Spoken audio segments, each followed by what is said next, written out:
screwed that up. Hey! Looking a little different.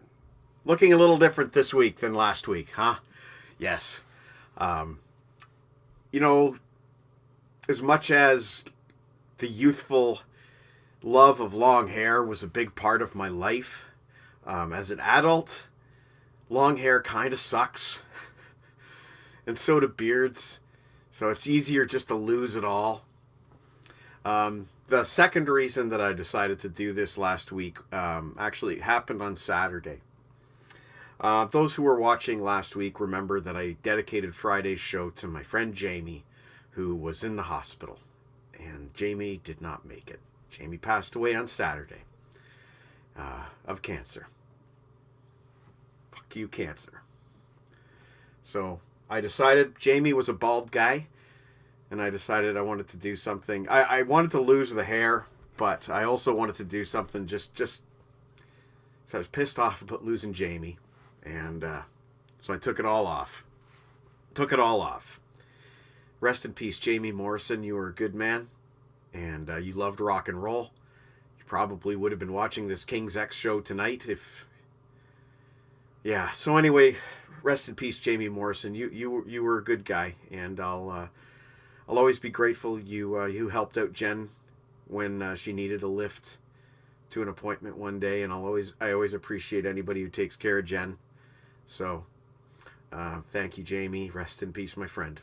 You were a good guy. On a happier note, I received these in the mail this week.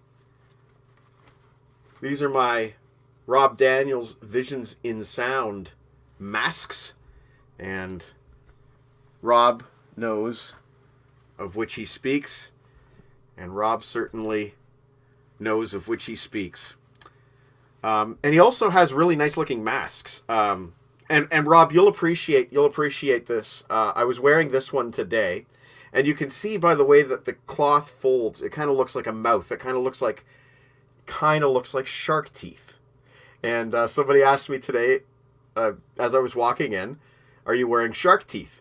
And no, it's my buddy Rob's Visions and Sound mask. But Rob is a shark movie and shark fanatic, so I think that he would think it's appropriate that the Visions and Sound mask has shark teeth. Or mistaken for shark teeth. They are nice masks. And yes, Lana, thank you for noticing. I was just telling the story why. If you have to rewind, you can go ahead and do that. But I will. I don't want to repeat that story for now. Yeah, so that was one thing that came in the mail this week.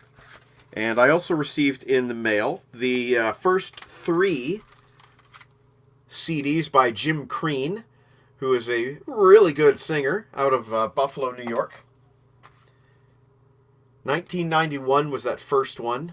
I believe this one here is 2005 or something like that. And this one here is 2011. So the first 3 Jim Crean. And he's coming out with a new CD imminently. It's his 3rd covers album. And the exact name of the covers album is escaping me. But it's his 3rd covers album. And his first 2 were really damn good. So yeah, get yourself some Jim Crean. Good gods, put it back, says Tyler. It looks wrong, says Tyler. Well, anyway. Yes, so that was today's mail call. And tonight's coffee is called Costa Rica by Nespresso. That tastes great.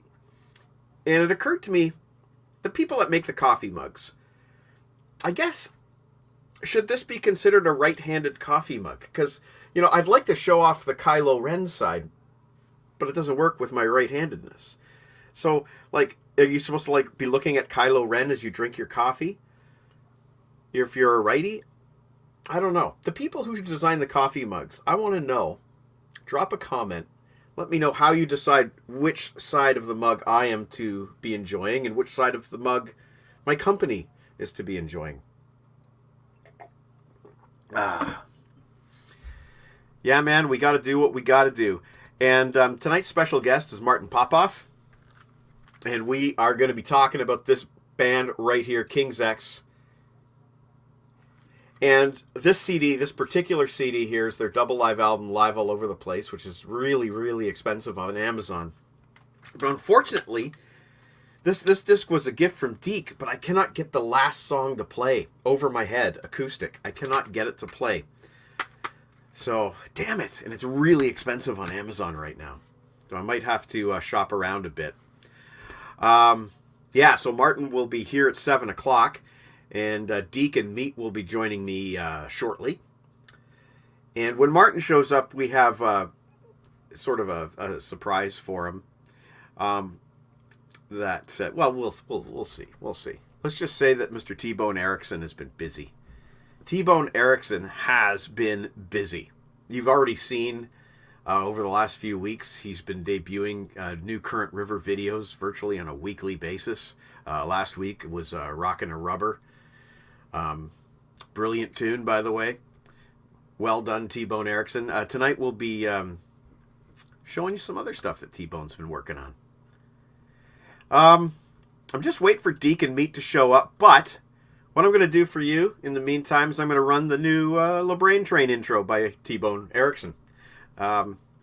Because, like I said, we got something special planned for it later. So, hopefully my guests will arrive in a few moments. In the meantime, welcome to the show!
Ticket to anywhere and a glazed donut to go.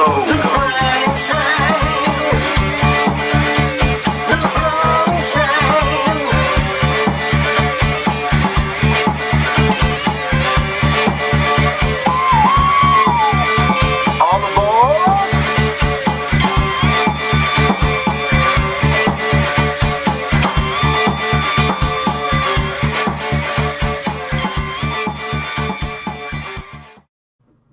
Hey, Meat Man! Hello, sir. Are you wearing a Leafs jersey? I am wearing a Leafs jersey, yes. Hey, Deke. Meat's wearing a Leafs jersey. I am. Yes, I am. I am, sir. This look has a completely different tone, doesn't it? Like, I'm no longer the cuddly, friendly, bearded hippie. Now I look like a tough dude. Can we hear Deke? No, we got no volume. Oh, wait, he's muted himself. Hang on. I think I can audio unmute. Issues with Deke. Oh, you cannot unmute your guest. Your guest has to unmute yourself. Can you hear me now? Yes, now. sir. There you are, sir. Was that a real echo, or were you pretending to echo? Is. Just like Roth on Skyscraper. Falling. And spinning and spinning and turning and turning. Yeah. So I don't know if you guys saw earlier, but I'll show them off again. My beautiful Rob Daniels Visions and Sound masks. Nice. And this one here, I wore it to work today, and it was mistaken for shark's teeth, which I guess you can kind of see. Really? Oh, I think Martin's here. So, ladies and gentlemen, I would like to introduce to you the man of the hour. Here we go, Mr. Martin. The Brain Train is proud to present Martin Popoff! Hey there, That was Martin. How funny. are- Pretty cool. Thanks for that. He hadn't seen it before either, so Very awesome. cool. Actually, let me turn this up here a little. sure. Yeah. There you go. I hope you're not offended by his Leafs jersey. I'll apologize in advance if that's a problem. No, very cool. I would love to see them win. Yeah. Okay. Good. Yeah. That means that you're already in my wife's good books, so that's Cool. we're sailing. The Bills losing was a real pain. That really sucked. We're big. I'm sure. Whole family. So I'm Yeah. sure. I've been a Patriots fan for a long time, so I'm used to Bill's torment. yeah, of course. But not this time. I really was hoping that they do better. Yeah. Right on. So, Martin, you've come back rather quickly because we want to do some King's X top fives tonight. Sure. Sounds good. I'm So, ready. the way we usually do it here is we go in a circle, which unfortunately would mean you go last. Okay. I don't Do you mind. want to do it that way, or do you want to go first? No, that's cool. I can go last. Go for it. Okay, pressure's on me. Yeah. Counting down from 5. Okay. Very difficult job. Oh, my wife is wearing her Leafs jersey. She just wanted to show. There she goes. There she goes. Cancer. I heard the L word. There you go. Martin said that he wouldn't mind if they won. So there you go. Hey, they're gonna win. I would love it if they won. Man, I mean, what is it? We're at 65 years or something at this point, right? Yeah, something like that. Yeah. Well, welcome to the LeBrain Sports Hour. Tonight we'll be talking about the Stanley Cup of King's X is what we're going to be talking about. And for my number 5, I really had a hard time narrowing it down, but I put in Ear Candy. And what I wrote was, it's an apt title. Almost every song is Ear Candy. You can hear Arnold Lanni's influence, and it doesn't sound as pure to me as the albums that came before or since, but I've always loved it. My number 5 is Ear Candy. on. Cool. Mr. Meat? That's cool. Well, by the way, hi everyone, and I'll say very quickly. I did my number 5 a little differently. I've always been a kind of person that is stuck on the past, and after I heard Mr. Bulbous a long time ago, I kind of went off King's X and just didn't really pay enough attention to the albums after it. So my number 5, I'm going to go with, of the 4 albums that I really paid a lot of attention to, my favorite of those 4 were Ogre Tones, and I really, really enjoyed it. I found that, I should get my head out of my ass and stop being too concerned with the past, because this was a great album. I loved it very much. I really liked the ballad on it, and loved bebop, and I mean they just have a way of like, there's no bad album. It's just not even possible for this band to have a bad album. So that's my number 5 is Ogre Tones. Cool. Beautiful. How about you, Deke? Hey, Martin, thanks for coming back, buddy. Hey, no worries. Lots of fun. Let's do it. So let's do it. So this is my number 5. Ah! And there we go. My reason Funny. being, that was when King's X came to Thunder Bay on this tour. So I got to hear, quite a bit of that album live, like Alone, Stay, Hurricane, Fly, Bebop. I mean, it's a very good record. So it's almost like a sentimental pick almost, because that was the only time they came to Thunder Bay. Kudos to Frank Lafredo for bringing them here. Yep. And the only time they've been to Thunder Bay. But I'm glad, if it's the only time, I'm glad I caught them. So that's my number 5. Yeah, man. Cool. Yeah. Nice. Yeah, I saw them on that tour as well, and I think I wrote the line, not the liner notes, but the bio for the label for this album. Yeah, produced by Michael Wagner, Wow. right? No So, kidding. yeah, it's got some good songs. Definitely starts out strong, but it's actually not my number 5. My number 5 is this one here, King's X, the self-titled. Right. Ah, Really love this Signed. album. I find this to be a record of kind of more straight to the point stuff. I think it's got one of my very favorite King's X songs of all time on it, "The World Around Me," the one it kicks off with. Nice heavy song. But yeah, Prisoners on there. Black Flag is really cool. Lost in Germany. Those are the ones that were kind of played the most out there. So this is before Dogman comes out, and they feel like they're finding their sound, but they're not quite there yet, sort of thing. So there's some pretty heavy stuff and pretty mellow stuff. But yeah, 11 tracks on it. What else did I really like on this? Yeah, the World Around Me, definitely. I've made a note here. Could be my favorite King's X song of all time. So I love the way the album starts out. Yeah, just a good, well sequenced to the point sort of album from them. There you go. that was the last one produced by Sam. That's Sam right. Taylor. Yeah. Yep. Yeah, and then they kind of took a left turn, I guess. Well, not really that much of a left turn, but that's not my number 4. I imagine this album's going to be on everybody's list at some point or another. Gretchen. Okay. What I wrote, no list can be without this album. 12 incredible, intelligent, deep, uncompromised songs. Yet tracks like Summerland and Over My Head have the right ingredients that they could have been hits. Everybody wants a little bit of Gretchen. Yeah.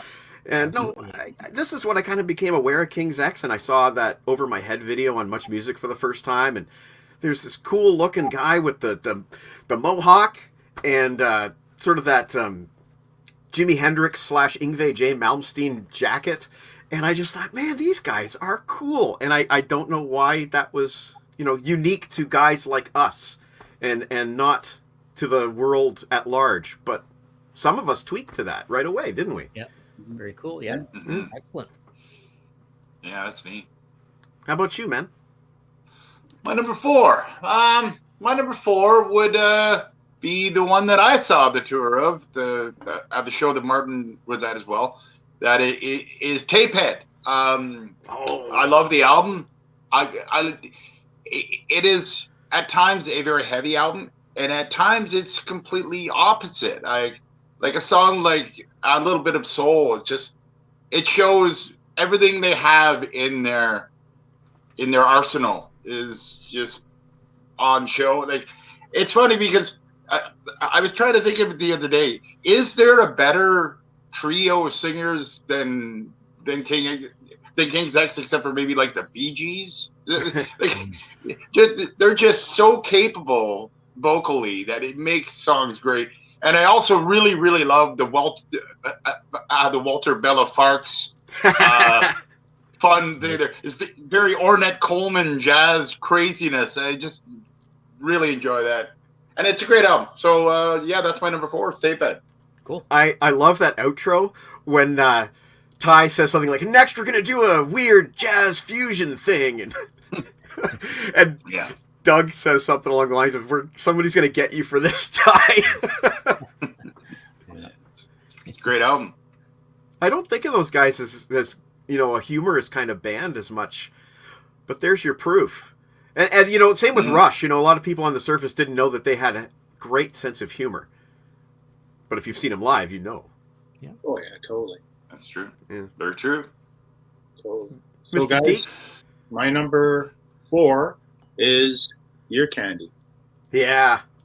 Cool. Even got it John Henry. Yeah. You know what? This is a pretty good album. I really like this one. I like the opener, The Train.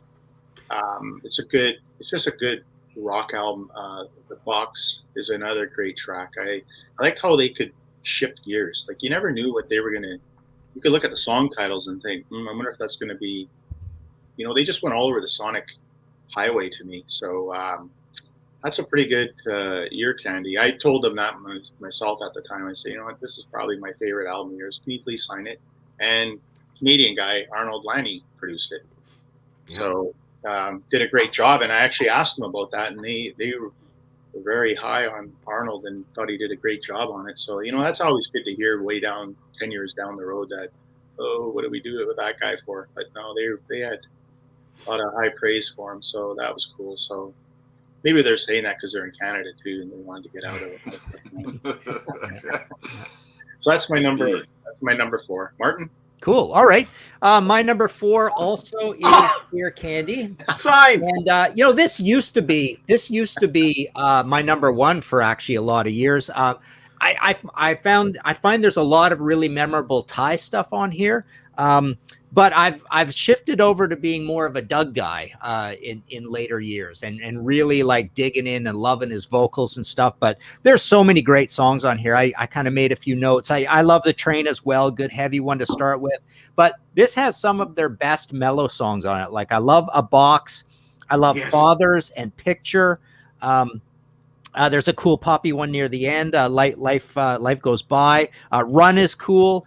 Looking for Love is a really good heavy one with one of those Geronimo riff sort of feels to it that I really like. But A Box is one of my favorite mellow tunes from this band ever. And I agree that Arnold Lanny, it's the only one he produced, and it has great sound. I mean, it's really a full spectrum, really nice and loud sound to it. So yeah, I find this one actually one of the least patchy that has very many songs where I'm just totally negative on. Like every album has a good 3 of those that are too experimental or atonal or, just weird like Doug's solo albums. Like there's some great songs on Doug's solo albums, but there's a lot of strange, noisy experimenting. And there's a fair bit of that on some of the King's X albums. So this one is kind of the more, the one that's the most consistent in a way to me. So that's my number 4. Hey, Martin, I'm curious. You didn't mention American Cheese, which happens to be one of my favorite songs in that album. Right. Kind of Beatlesy. I love that tune. What do you think? Yeah, definitely. I mean, with a title like that, it's like you think it's going to be a mess, but it's not. It's not one of their weird, messes. It is like that. Yeah, they have a lot of Beatles in them. I mean, these guys always got kind of described very accurately as the Beatles meets Metallica, right? It was a good way to describe them, and they also. The grunge guys all loved them because they were just this kind of alternative grunge thing happening, but not out of Seattle sort of thing. And with the alternate tunings and everything, and the progressiveness of what they were doing, they were well loved. Everybody thought they should have been bigger, right? They're almost like the key Critics' Darling band, the first one that comes to mind amongst people who say, like, what's a great Critics' Darling that should have been way bigger sort of thing. And a musician's band. Every musician under the sun cites them as an influence too. Yeah. It's universal, basically. Yeah. Martin, have you read the Greg Prato book on King's X? Yeah. There's a long story behind that. I was trying to.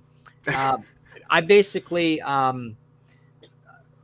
what was possibly going to be doing the King's X book, and we just couldn't come to terms with management, with Gunter and stuff, and we never kind of sorted out a good kind of economic model to do it. So lo and behold, I just bowed out. I even started interviewing the guys for it a little bit and got some good stuff on their very, very early years, and then we couldn't figure out a deal for it, kind of thing. And then lo and behold, Greg did that, and it's a great book. It was beautifully designed. It's an oral history, so it's a little different that way. I wasn't expecting that, but it's until someone else does one. I still may do some kind of King's X book one day, but until someone else does one, it's a really well done book. Yeah. You saw the comment earlier by the Contrarians. Oh, all right. This one here. I haven't been reading the comments, so Marco's on watching, is he? Yeah, and apparently, according to him, you know more about King's X than King's X, which is that's I don't impressive. know about that. I don't know about that. I things. I'm just scrolling through the comments a little. You know things, but then you forget things, right? It's like I know how many things I've forgotten about all this trivia that gets stuffed into my head, and then it pours out too. So. Yeah, it's funny. I have to make notes too, and then you just start saying something, and you start saying a name, and you go, I just forgot that person's name, right? Right. This morning I woke up and actually I couldn't remember Amy Winehouse's name. Believe it or not. Like who? I have those days too. Eric's a huge Amy Winehouse fan. Yeah, it was odd. Yeah, but Anyways, your turn. Actually, you know what? I want to ask you another question before I go to my turn, because there was something I was listening to Dogman in the car today, and I wanted to ask you if you knew why Ty chose to do no lead vocals on that album. Why Ty didn't? Yeah. I'm not sure why. Or I put it this way, I definitely know why, because I have it in my notes somewhere in my interviews with these guys. I've interviewed them so many times, right? And I'm sure I asked them that, but for the life of me, I can't remember why. Darn it. Oh, well. Yeah. Okay, so on to my next one, which is my number 3. It's actually my entry point. The first album that I bought, which was Faith, Hope, Love. And I bought it for 2 reasons. One of which was Drew Master's raving review in Meat. And the other one was the video for It's Love, which I think, Much Music ran it like twice or something like that. But it was again, it's that fun side of King's X. They're on a beach and there's like a submarine surfacing and it's actually Jerry or something. It's goofy and it's fun and that's a great song. So I bought the tape. I ordered it from Columbia House and I played it, and immediately I was baffled by songs like Six Broken Soldiers, some of the more off-kilter stuff, the experimental stuff. But I dug stuff like Moan Jam and the title track, and I persevered. And eventually that album just penetrated into my psyche. And that's my number 3. Faith, Hope, Love. Cool. All right. Nice. How about you, Eric? Myself, well, my number 3. My number 3 has been said recently by a couple, but it is Ear Candy. And I really, really love the album. First of all, I love the production on the album. There is something different, production-wise, and I really like the sound of it. I'm thinking and wondering what I'm going to do. There's an acoustic breakdown in it. It'll boom, boom, boom, boom, boom. And I couldn't get out of my head all week. It's just, and it's not alone. Like, you mentioned a box. I had that in my head all week. And honestly, my favorite King's X song is Looking for Love. I just fucking love the song. I love everything about it. I love the lyrics. I love the groove. It's just a great sound. So yeah, Ear Candy, and it's kind of with a bullet because at any time I could put it number 1 with the way that I really love their the whole approach to the album. So that's my number 3. Cool. Ear Candy. Your buddy, Dr. Dave, says that Ear Candy is the Thai heavy yin to Dogman's Doug heavy yang. And that's a good way of putting it, actually. That is not a bad way of putting it. Yeah. And he put out that, around the time of Ear Candy, didn't he put out his first solo album, Sunflower Lane or something? I have it in the other room. Moonflower Lane. And it's kind of a companion record to me, to Ear Candy. Yeah. And for sure. I mean, Ty, you definitely see what his personality is when he goes and does that solo album, right? And then you can just hear that all over Ear Candy. Yeah. Martin, we have some support from Jade. She was listening to Amy this afternoon, and she always forgets names too. Right on. And Dr. Dave says that Dogman sounds like most of the songs started with bass riffs rather than guitar riffs, and that's something I noticed too. That later, heavier, more power chord period of King's X, contrasting with the more meticulously plucked chords and interesting note choices of the early King's X, the much cleaner sound. Yeah. But I ramble on. Deke, it's your turn. Well, speaking of Dogman, my number 3 is Dogman. I mean, how about an opening number that just crushes right out of the gate? Boom, vocals, bass, drums, guitar. Give me $1, bam, and you're off with that record. I mean, it's good. I mean, it's like Dogman's a great track, and I think my second favorite track on there is probably the one that I can't believe was never a single, and that's Pretend. I still to this day can still like just crank that tune, and it just surprises me. Like in the Greg Prado book, he talked about Dogman and that album, and they played Woodstock that year in '94. Correct. And I think it's Ty who said in the book that before they did Woodstock, they were selling X amount of records per week. They played Woodstock '94 in front of gajillions of people on pay-per-view, thinking they'd have an uptick in their album sales. And no, their album sales just stayed the same as before they did Woodstock. And he said he was ready to pack it in, like, basically then, because like how deflating is that? You put out a real solid record, and like Martin said, like the critics' choice, right? But for some reason, you know, they just couldn't even latch on to get that one top 50 album that could just push them to a gold level. Just to, I mean, you talk to everybody that I'm sure Martin you've talked to, and Greg did in his book. They talk to a wide variety of artists, musicians. You think by that they would be 50, 60 million albums sold, like, and so, you know, they just had, I don't know if it's bad luck or what the deal is with them, but to me, man, Dogman is just a great record. I mean, I still love that opening, just bam, and you're in it. So yeah, that's my number 3. Yeah. All right, cool. My number, we're up to number 3 here, is Gretchen. Yeah. For sure. Love this record. To me, it's paired with the first one, out of the Silent Planet, right? It's got the big hit on here, or somewhat of a hit for them, Over My Head, with the second greatest King's X moment of all time, where, you know, Grammy used to sing, you know, every night when she was praying over my head. You know, that's a great part when that kind of post break or whatever you want to call it comes in. That's really cool. Summerland is one of their most celebrated ballads of all time, and it's an absolutely great song, right?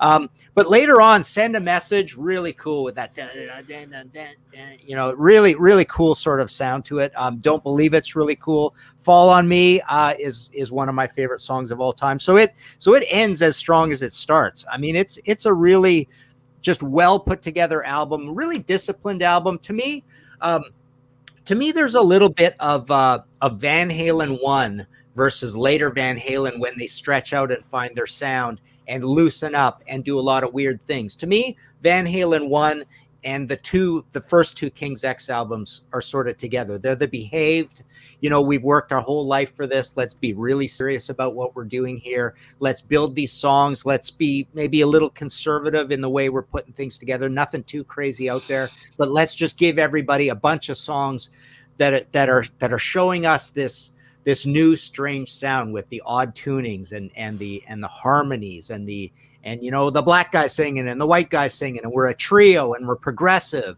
and we're heavy at the same time that we're Beatlesque and all that stuff. So it's almost like they're on the first 2 records, they're just saying, you know, there's a lot going to be coming at you, but right now we're just going to kind of give you the message, you know, of who we are, kind of thing. And Gretchen is the better one of the 2 before things start getting pretty weird on all the rest of the albums. Yeah. You know, weird and normal, but a whole lot of everything. But here I think this is a really cohesive album, and really well produced and all of that. So yeah, it's my number 3. There we go.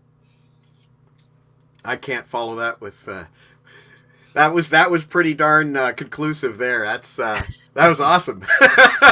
Yeah. So the pressure's on me with my number 2, and it's the already much discussed Dogman, and I wrote heavy as fuck, right?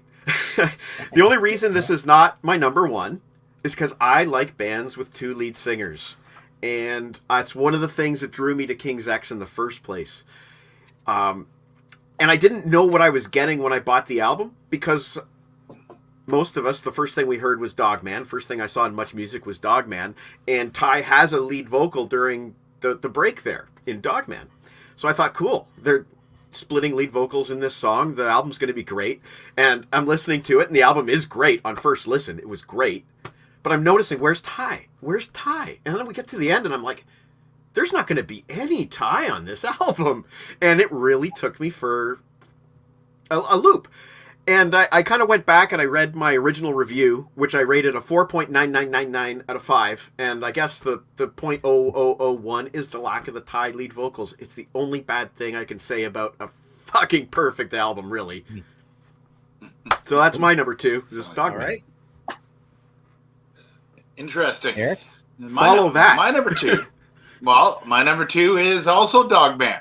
And I mean, I remember very well a taping on VHS of the Jon Stewart show. and it was my favorite video that I had for a long time was the Dogman live performance. It just blew my mind, and I remember I saw it, and I remember getting like a bunch of Columbia House albums at the time, like Pete Townsend's Psycho Derelict and Pearl Jam Vitology, Spin Doctors Turn the Upside Down for some reason. And yeah, I ended up listening to Dogman just constantly and continually. And it's funny, it's kind of in opposite of what you just said. Like, when it comes right down to it, I prefer the Doug Pinnick sang songs. He has one of the greatest voices I've ever heard. It's not that I don't like Ty's vocals. It's not the case at all. I just find them less interesting when it comes to Doug Pinnick a lot of the time. And Dogman is just full of stuff. I love the song Pillow. Huge song. And just, it's just a great album. And on a lot of times, it's my favorite album by them. But today, it's my number 2. So, Mr. Dogman. Mr. Dogman. Is Deke Mr. Okay, I guess that's you, Deke. Dogman. To be the Dogman, to be the Deke man. Throw me a He's bone. even got the small D for the first letter, just like Doug now, right? That's right. That is right. funny. Hey, That's here's awesome. another one for you, Martin. Why did he change the spelling of his name? I don't know, and he's stuck with it, right? You still Yeah. see it like that all the time. It's like, wow, I'm surprised, right? Because when any of us have to write his name now, we like go, all right.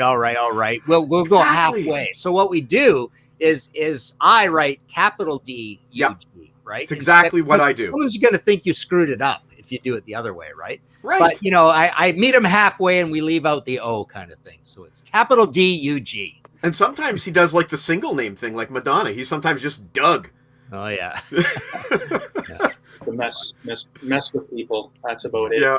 So basically, what I've done for my next 2 picks, and I'm not going to pull the wool over anybody's eyes here, but I'm a fan of King's X. I am not a real huge fan. So to me, the first couple albums were there. I just didn't really get into them until basically Dogman. But just my brother, who is a huge King's X fan, I've basically given him the reins at picking the 1 and 2. So for his second one, and Nice. same thing as Neat, late 80s, Columbia House, right? You're going through trying to find that 10th, 11th CD for $1 or whatever it was. And I threw in Gretchen Goes to Nebraska, and it came. And one day I came home from work. I'm 10 years older than my brother. So at the time I was 22 and he was 12, maybe 13. And I was like, hey, something's wrong with my CD tower here. Something's missing. There's my brother. And he got right latched on to Gretchen Goes to Nebraska. So Martin, I'm going to leave. I know my brother's going to watch this later, and I'm going to just go listen to what Martin had to say about Gretchen, because it'll totally blow him away. Because my brother's a Van Halen fan, and how you summed it up, I'm not even going to try. So, because I'm just making a total arse of myself. So you know what? Well done, man. So you know what? I'll just pass it over to you. All right. Okay.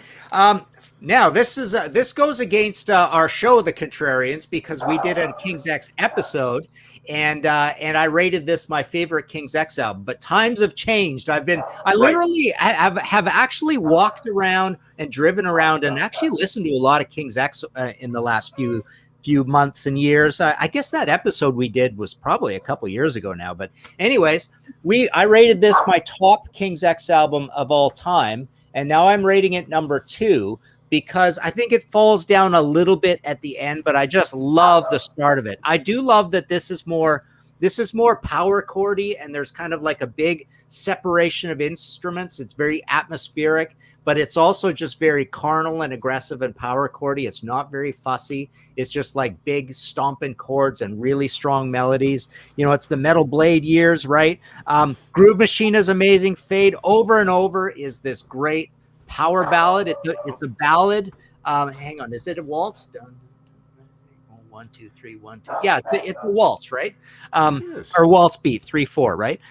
But "Oh No" is one of my favorite songs of all time by King's X. It's just spelled ONO, right? Yeah. And just what a great, just dark and emotional and really cool. It reminds me a little bit about what Doug was doing on more or less the first of his solo albums. I thought that was the better one. "Hate You" is kind of a cool melodic one. But yeah, just a lot of variety and a lot of sort of atmosphere and a lot of anger, even when the songs are kind of mellow on it. So that was the one that was my number one. But I've switched to you know what probably coming up. There you go. Well, that one is my my number one. Okay. I wrote a few notes here. To me, it sounds like a brother record to Dogman, but with Ty sharing lead vocals again, because they both share that kind of heavy. You really nailed a lot of what I would have liked to have said. I wrote "Oh No" over and over, a little bit of soul, Groove Machine, and World, among other songs. Yeah. I wrote "Hell Yeah" to Walter Belafarkas. I think I used to love playing that in the record store when I worked there. I loved playing Tapehead in the record store, and I loved it when it got to Walter Belafarkas. I remember one kid in the store going, "Mommy, this is some weird music." But you're right, there's an anger to it. And when that album came out in, what, 97? 98? 98, I think it is, yeah. I was sort of like the angry, heartbroken, what did Frank Zappa say? Broken hearts are for assholes? Yeah. So I was the broken-hearted asshole, and I was angry, and songs like "Oh No," or "Oh No," or however you want to pronounce it, and over, they really spoke to me. They really spoke to this jaded, love-struck, broken heart, and God knows what Doug was going through, but I felt it through the music, and, I like to tell people I'm not the broken-hearted asshole anymore. Obviously, my loving wife would be upset at me if that were the case, but that album still resonates with me, and I can still feel those songs when I play them today. So there's something timeless about it with me. And I got to go with Tapehead as my numero uno. Okay, cool. Groove Machine's a great track, man. Yeah. It is such, they open a lot of their shows with it, I think. So that gets right down to business, that one. That makes sense because you got to play those big power chord simple songs in a live environment because you're fighting the bad sound of the club or whatever, right? So something like that just will cut through. Yeah, there you go. Eric, you were breaking up there. You okay? You're still connected? Yeah. I wasn't sure what was going on, if where the breaking up was coming from. That was all you, buddy. Really? Your numero uno. Strange. I don't know what happened. Okay. Well, I guess we are at my number one. My number one has to be Gretchen. The way I look at it is that Out of the Silent Planet is like their warm-up to what they really could do. It's pretty much everything about Gretchen. Basically, everything about Gretchen is just better. It's better in every way. I think the songs are more interesting.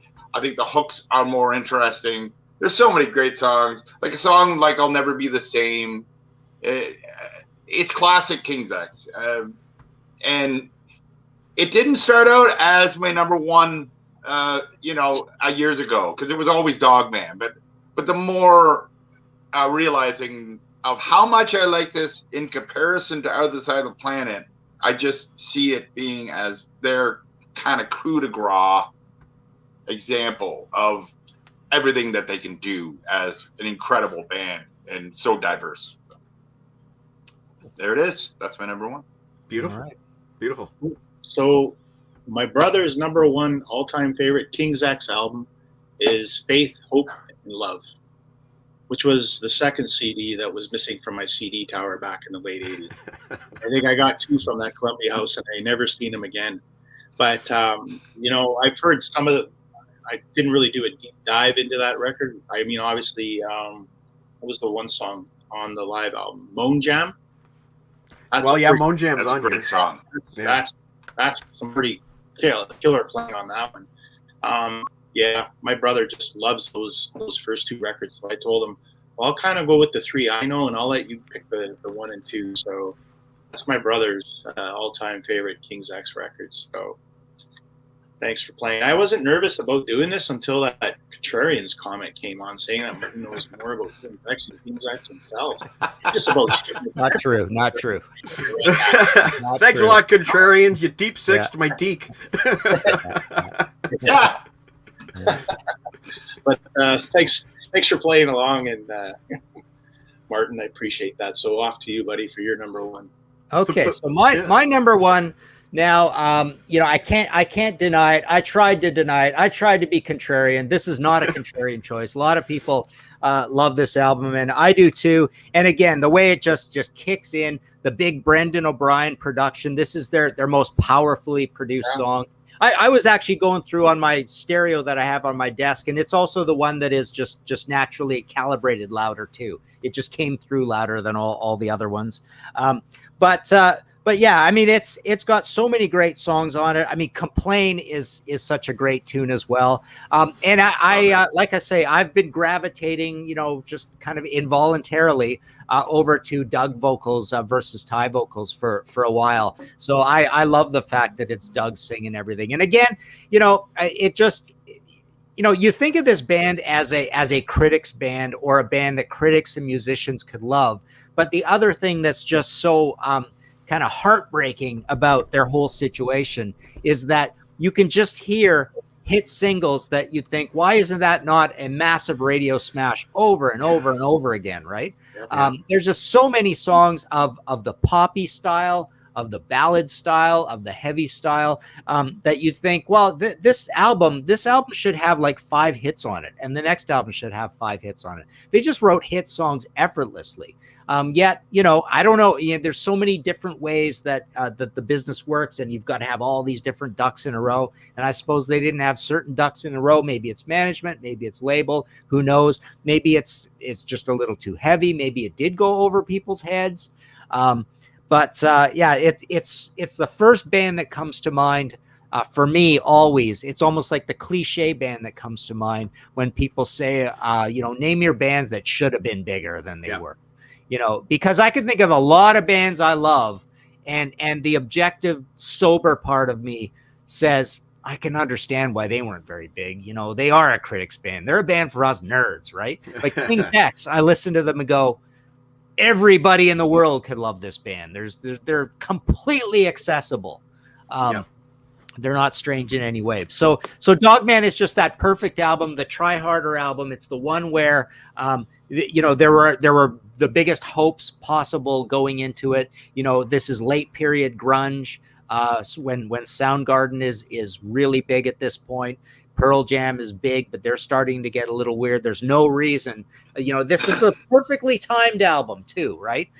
There's no reason it shouldn't have been bigger than it was. And it came in like yellow, blue, and red album cover. That yellow, shifted over for the other cover. So it had that nifty little thing going with it as well. So there you go. That's my number 1. Awesome. Just awesome. I couldn't agree with you more on like, why are some of these songs not bigger? And unfortunately, I would say that possibly them being presented or marketed as a Christian band could have something to do with it, because I've talked to people in the past who I know are great music fans, and like oh yeah, that Christian band. Like, it's an instant, it's like a knee-jerk reaction, and unfortunately, I think that did contribute to them not being as big as what they should have been. Yeah. And a black guy doing rock and roll, right? I mean, there could be some latent racism in there, and it didn't happen very often. We got Phil Lynott, and we got Jimi Hendrix and Living Colour. Living Colour probably played that angle to their advantage, right? It was like, whoa, this is really interesting. They're really loud and heavy, and and they went off on tour and they backed up Stones on steel wheels. I saw that tour. That was really cool.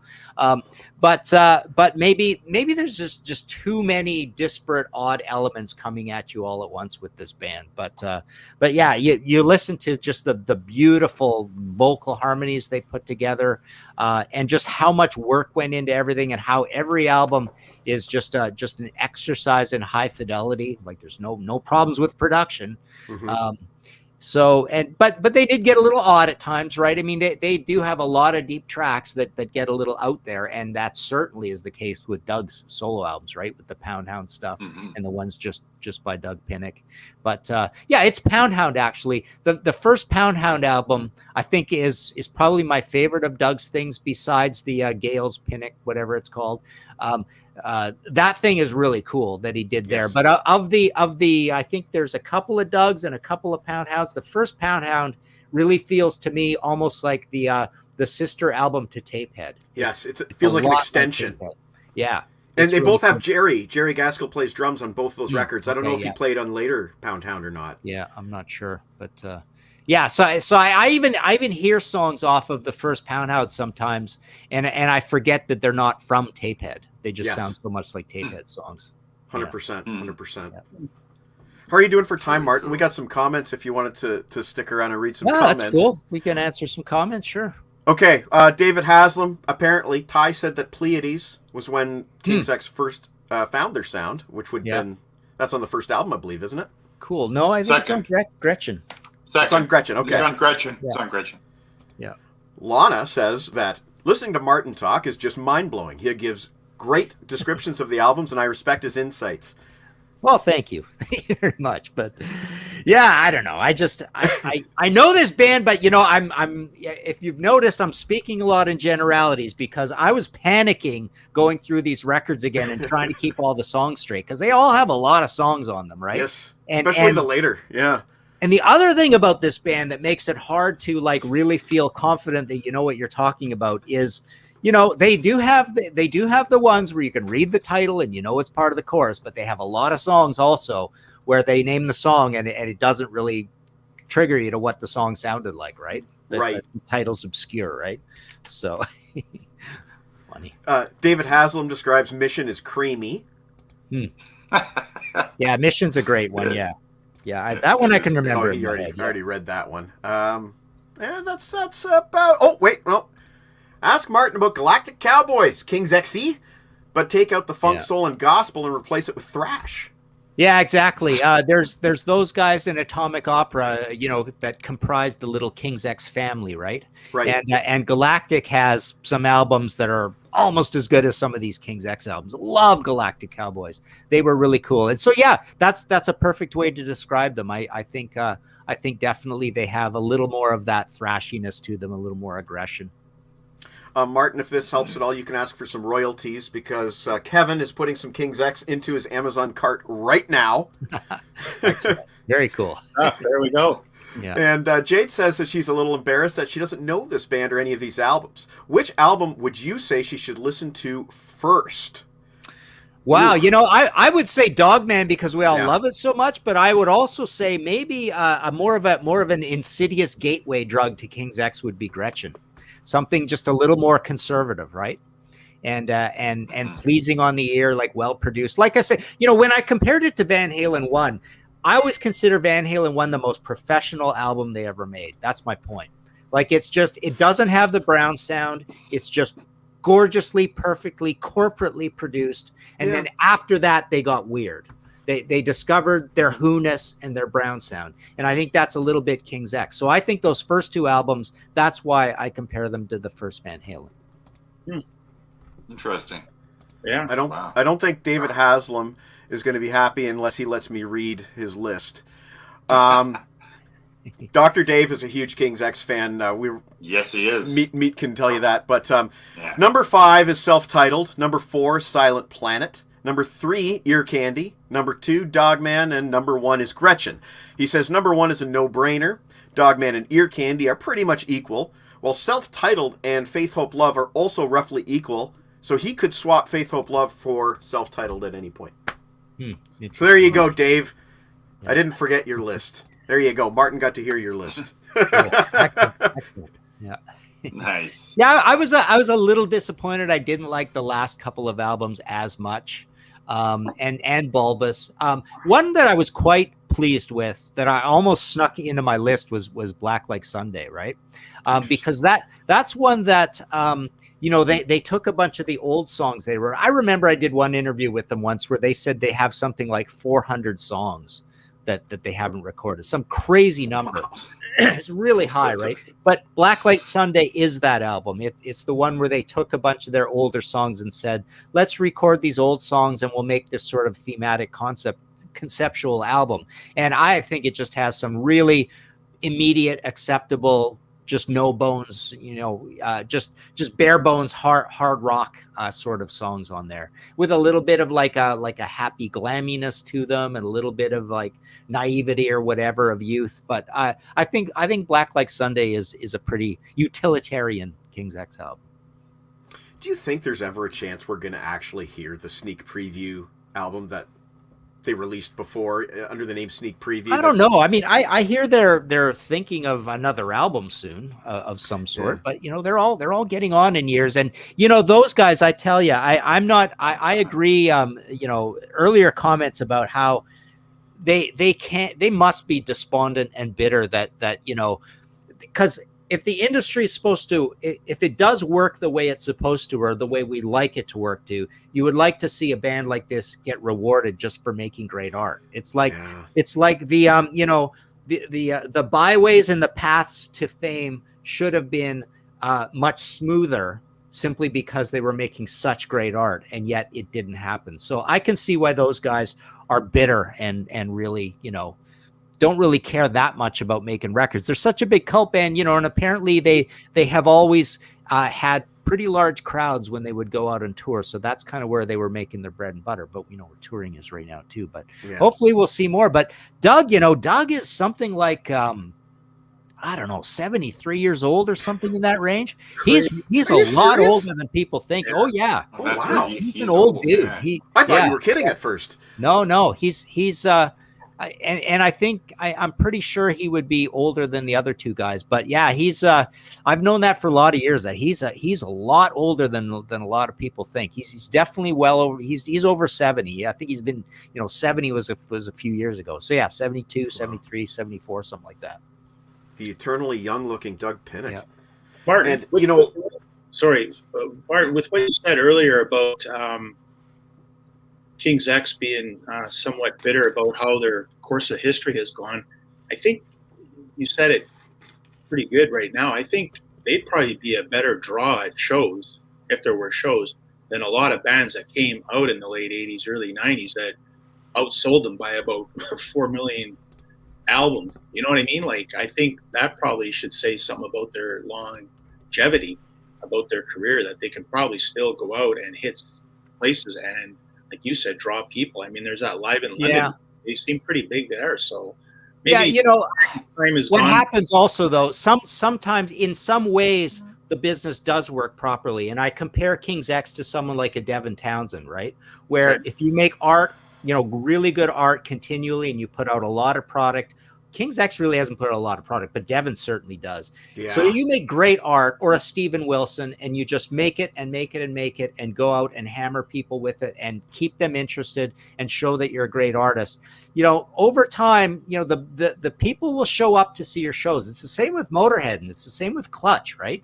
You don't have to sell a lot of records to be a big live band. So sometimes you can just do well in that one area and not do well in the other area. And I think that's where the business does work. The fans, enough fans will be there just if you make good art for a lot of years. They will show up for your shows.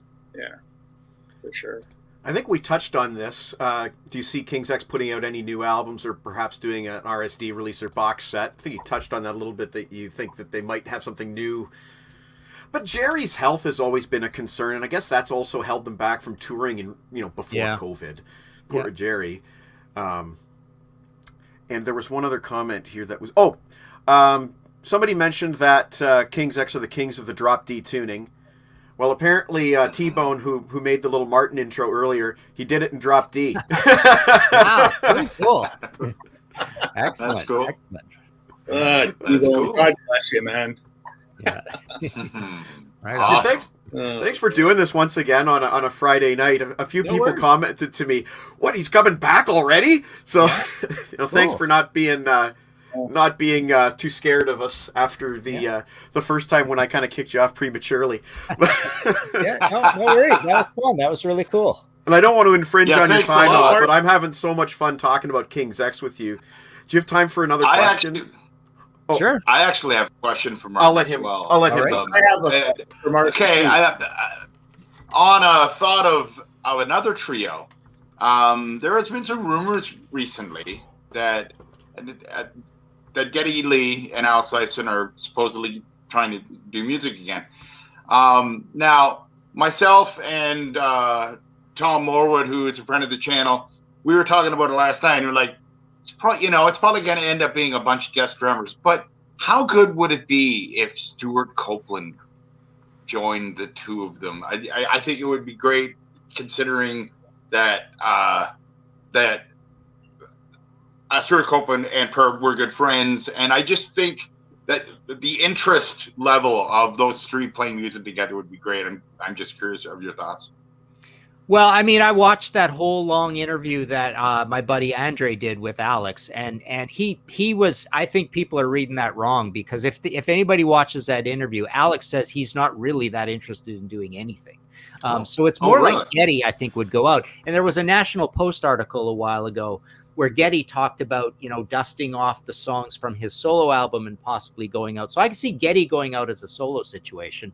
But yeah, I don't know. Okay. Stuart, the other problem with Stuart is he's more like he's more like an LA. He lives in LA, right? I'm pretty sure. Yeah, I think so. I think he's like an LA guy, and these guys are two Toronto guys. So I don't know. I get the feeling I get the feeling that if we're gonna see any music out of any of these guys, it would be Geddy touring and even maybe doing another album or something.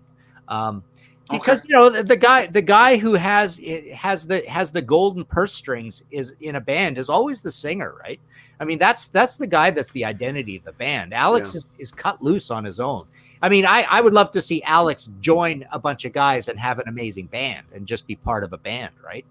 Somebody suggested also a cool idea would be if Geddy just joined a band and played bass and forgot about singing. Like, wouldn't that be fun for him? Maybe because he's got the limitations going on his voice in old age too. So I wonder if he's ever thought of that. It's like, wow, why don't I just go be a bassist in a cool band somewhere?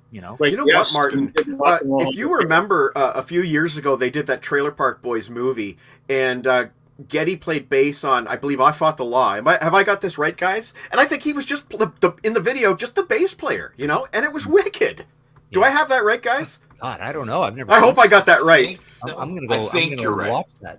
He did the Yes thing at the Rock and Roll Hall of Fame, and I thought True, he did. That was awesome. He did. Yeah, like Martin said, there's a band to join right there. He could riff out. Yes is one of his biggest inspirations. So there we go. Join Yes. Yeah, that'd be right on.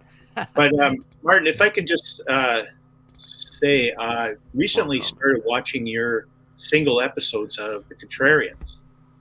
I have to say, those short little 20-minute to half-hour episodes are awesome. And the two that I'd like to talk to you about real quick is the one you did on Sammy Hagar on Street Machine, which was real cool. Love that album. My entry point into Hagar is the VOA album, probably like a lot of people, right? But it was really neat. I like how you do it, and you talk about all of Sam's records. You talk about maybe even someday writing about the Hagar, Sean Harrison, Shreve record, which you should. And because that's a very good record that really not a lot of people really know. And the other episode I watched the other day was your review on your Contrarian on the Rolling Stones, Some Girls. Kudos to you. And if anybody's out there, punch in Martin's name on YouTube and watch these, because you know what, they're short and sweet and to the point. And man, you do your homework. You have a great flow to it. So well done. I just wanted to get that in tonight. And great fucking show. Cool. Awesome. Yeah. Yeah. That's funny. I don't really do a lot of homework. That's why I'm doing bands. I'm doing bands that I know really well. And pretty soon I'm going to have to do more and more and more homework, and look at my notes and all that stuff more. Right. So, well, your street machine, that's for sure. That's pretty I loved the Flush for Fashion show because that's the only Alice Cooper album I've ever had, and I love the album. It was very interesting to hear more about it. It was a great episode. Cool, excellent, cool. Apparently, according to Dr. Dave Haslam, King's X already have most of a new album recorded, and it's supposed to be out later this year. I don't know how reliable Dr. Dave Haslam is, but there you go. I wouldn't use him as a Wikipedia source, people. Don't use Dr. Dave as a Wikipedia source. You can use Martin as a Wikipedia source, and I have used Martin as a Wikipedia source on numerous occasions. Cool. Funny. Good shit. Oh, man. Well, that's about it for the comments. You guys have any more questions you want to ask Martin while we still got him? No, and another thing too is, folks, search Martin's website. Popoff.com. I mean, let's talk about your books for a second. Buy from Martin, support local. I mean, you can find his stuff on Amazon and yada yada, but go direct to the guy. And you know what? And we got to support our homegrown talent. I mean, when we first had Martin on, and I was going through his books. I mean, it's an amazing stuff that he writes. Bands that normally don't ever get books about. He takes the time. Riot, Max Webster. Right? Accept. So, support local, man, and hit up this site and get a book and tell them Deeks sent you. Absolutely. Yeah. Very cool. Thanks very much. Yeah. Oh, geez. Is Manic Frustration still your favorite Trouble album? I didn't even know about that one. Yeah, we did an episode of Sea of Tranquility ranking the Trouble albums, and I believe I did put that. Did I put that first? It's either always going to be that or the second self-titled for me. Both of those two are the two Rick Rubin ones. Although as we debated in there, and everybody talks about how Rick doesn't really do much work. But anyways, those two are my favorites far and away. And then probably Plastic Greenhead next. So yeah. Here's a question I missed, and I'm not going to make you rhyme off 5 albums again, so I'll just word the question differently. But Aaron tuned in late. Would you say that the 5 albums on your top 5 are the 5 albums you would recommend to a newbie to hear King's X? Yeah, I don't think you could go wrong with these because we all left out the really eccentric ones or whatever. Yeah, more or less. Well, yeah, there's not that many eccentric ones. I guess Moonlight, whatever it's called. I've got it up here. Moonlight and Bulbous, Manic Moonlight and Mr. Bulbous are really Moonlight out there. And so they're the most out there. But no, I don't think we can go wrong with these for sure.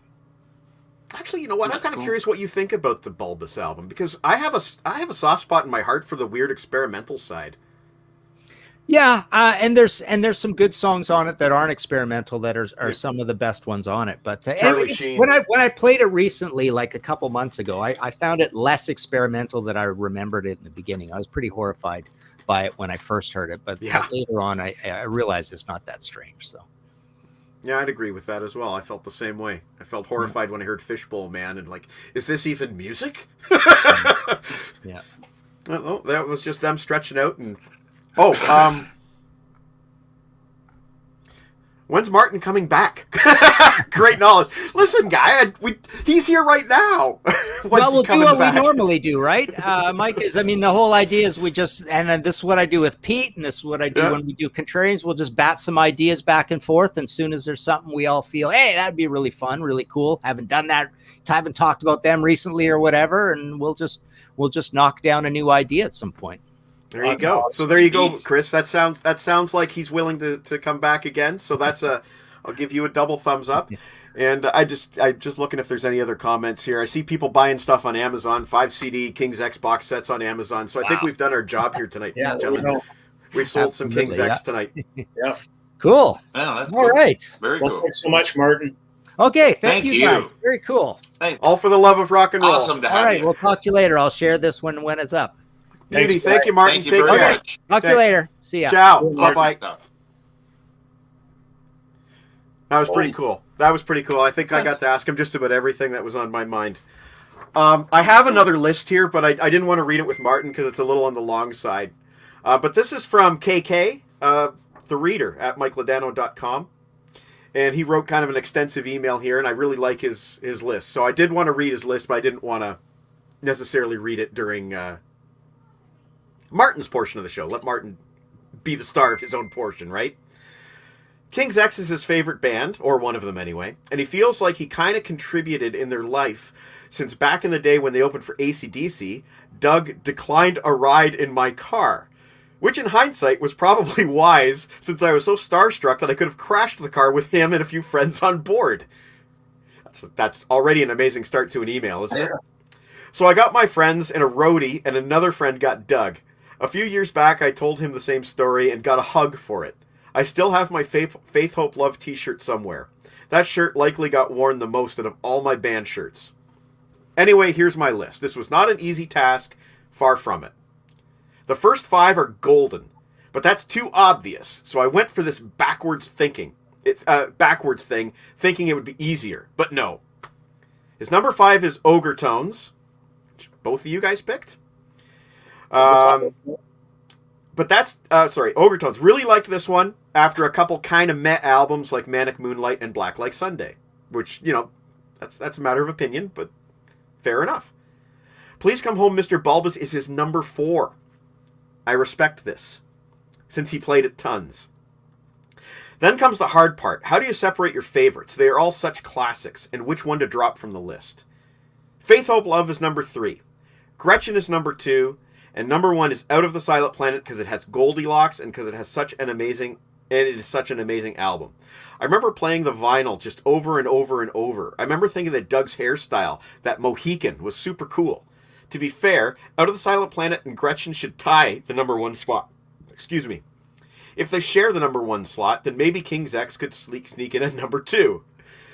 Anyway, to think that Dogman is not on my list is how he ends the email.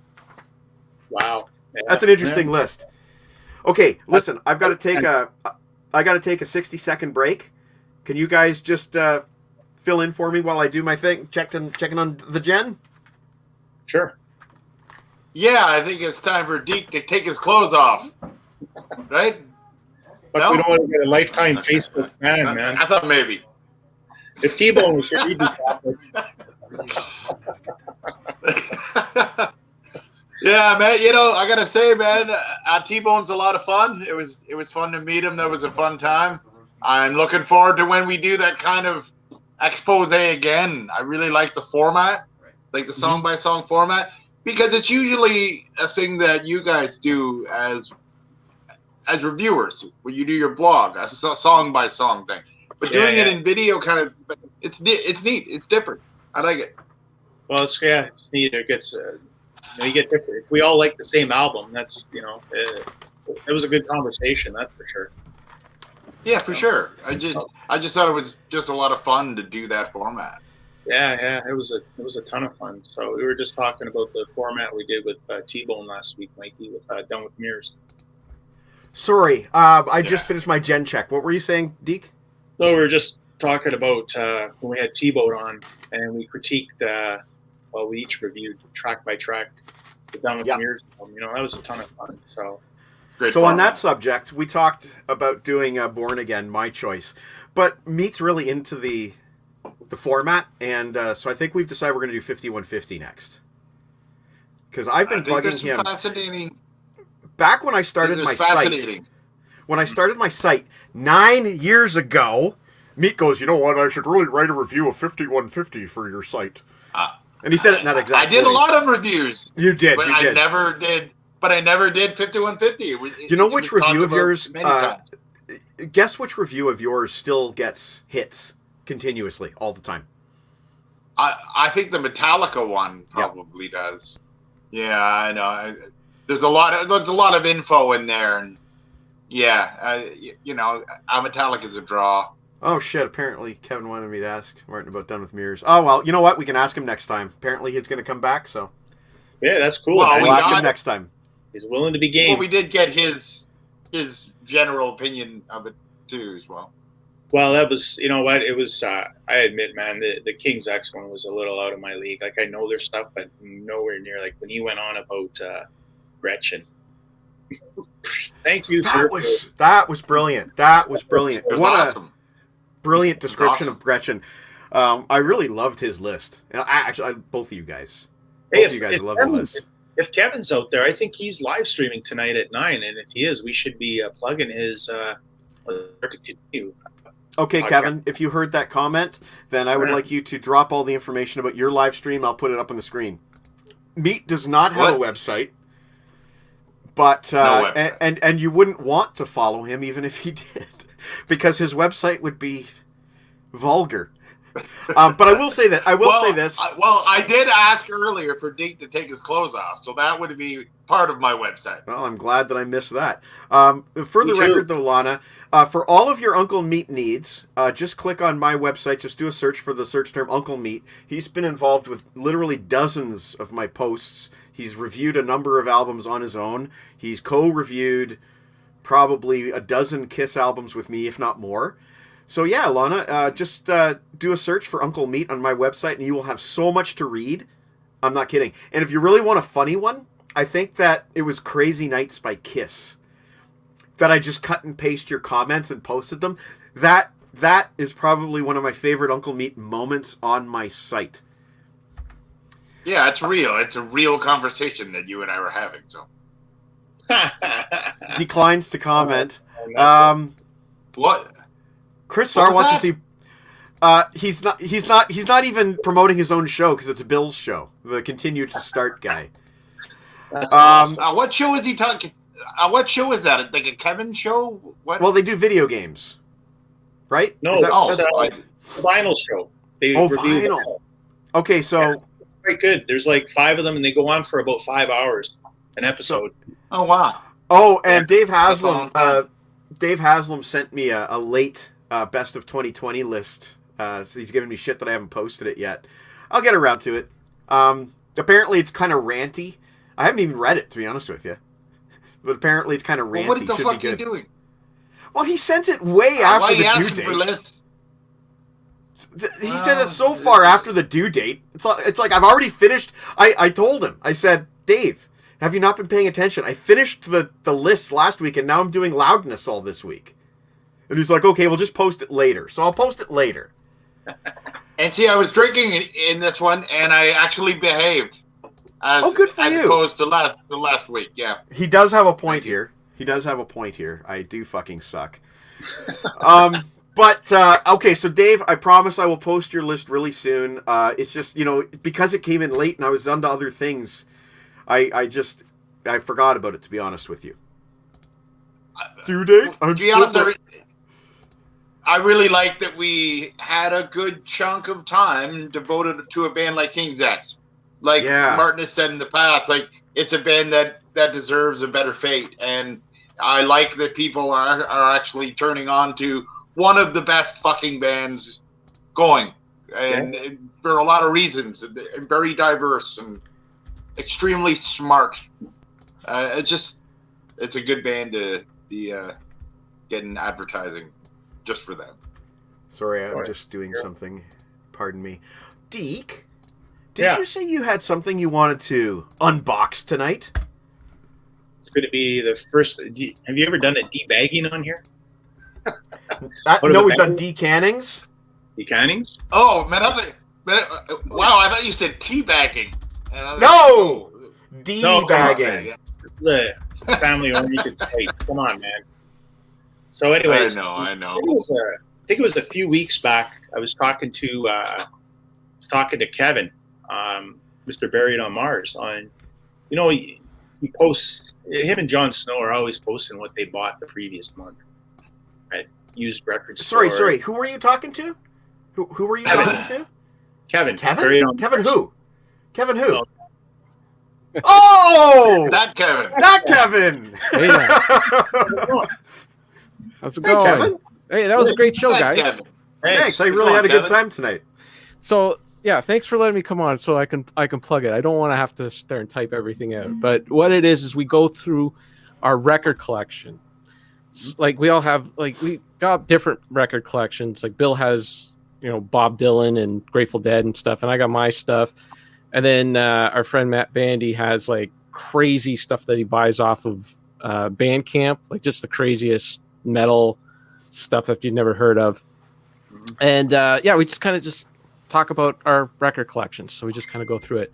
So like right now, like I'm trying to, like, Bill's always going on about how much Kim Mitchell sucks, and it really, and we're on with a bunch of Americans who've never heard of him before. So like I've been trying to get them to listen to this Mac Webster, right? Jon Snow's favorite Mac Webster album. So in theory, the guys have supposedly have listened to this. So if they've listened to this, then that's going to be one of the first things we're going to be talking about tonight. And I'm hoping to get them all on board with Max Webster, so Bill can be the contrarian, if you will. Must see YouTube TV. Nice. So there you go. There's your tease. And they usually take it into 3 different time zones by the time they're finished. Yeah, it goes on for a while. I mean, by the time we show the actual first vinyl, because you come on there and you bullshit for a bit, and then we show like for instance tonight, like my vinyl adjacent is this ZZ Top live in Montreux that I just picked up. So like we just kind of talk about that stuff, and then after we do a round of that, then we finally get to the vinyl record. So it's a good full hour before you get to see any of the vinyl records. Nice. Can you recap what it's called for Lana? What's the channel called? It's on Bill's Start to Continue channel. I'll paste it in the chat. I'll copy and paste it. T-Bone with the probably the best comment of the evening. T-Bone's he's on fire tonight, man. You gotta go back and read that chat, man. He's just been. I can see why Deke likes him. I can see. Dude, you have no idea the stuff that T-Bone's been sending me. Like the guy's been making me jingles. And you know what? Fuck it. We're gonna do a preview tonight. We're gonna do a preview. We're gonna show you a preview. I was gonna debut this next week because next week is I don't have my calendar handy, but next week is top concept albums with Rob Daniels, I believe. Correct me if I'm wrong, Rob. Yeah, that's right. So I was going to debut this with the Nigel Tufnell top 10 concept albums, but fuck it. Let's see what T-Bone Erickson's been up to. Nigel Tufnell. The top 10. Nigel Tufnell. The top 10. Tufnell. Oh, this one's gone to 11. Tufnell. The top 10. Tufnell.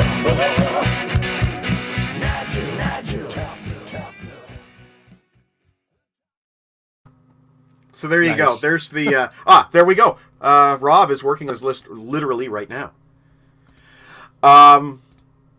And sorry, so that's the latest earworm by T-Bone Erickson, and we'll run that every time we do a list show. How'd you like awesome. That? That's just the guy just. And you know what? I no more spoilers. No more spoilers. But there's more T-Bone Erickson coming. There is more T-Bone Erickson coming, and yes, it is fun, and it is catchy. We never did this unbagging. Awesome. Back to my story. So, Kev, it was you I was talking about not having any local record shops in town. Right. Yeah. So the other day on Facebook, a buddy of mine posted a link to a place in town that has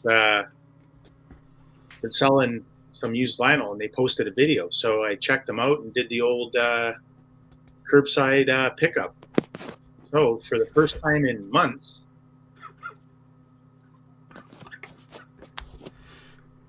the debagging. Oh wow! My name on it. So they just left it on the curb for you? No, my daughter picked me up after work. We zipped down there. I just phoned the guy. I said, "My name's Derek. I'm here," and he brought it out and gave him the money, and easy peasy. So the two are One Nuts. Yeah. Oh, nice. With our good friend Mike Fraser, who engineered this album. So next time he's on, I'm going to be talking about the Black and Blue Without Love album that he did with Fairburn and Rock back in 1985. Who's the guitar player on that one, Mr. Deke? Tommy Thayer. Of? Isn't he a scab guy in a makeup band now? Ooh, that's mean. That is mean. That's pretty good. So damn true. So, but the other one I got.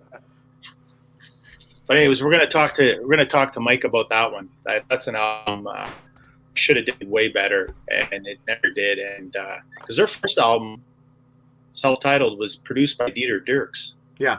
And the second one's done by Bruce Fairbairn. Yeah. It still didn't catch, but anyway, we played it. So the second record I got, this one came sealed,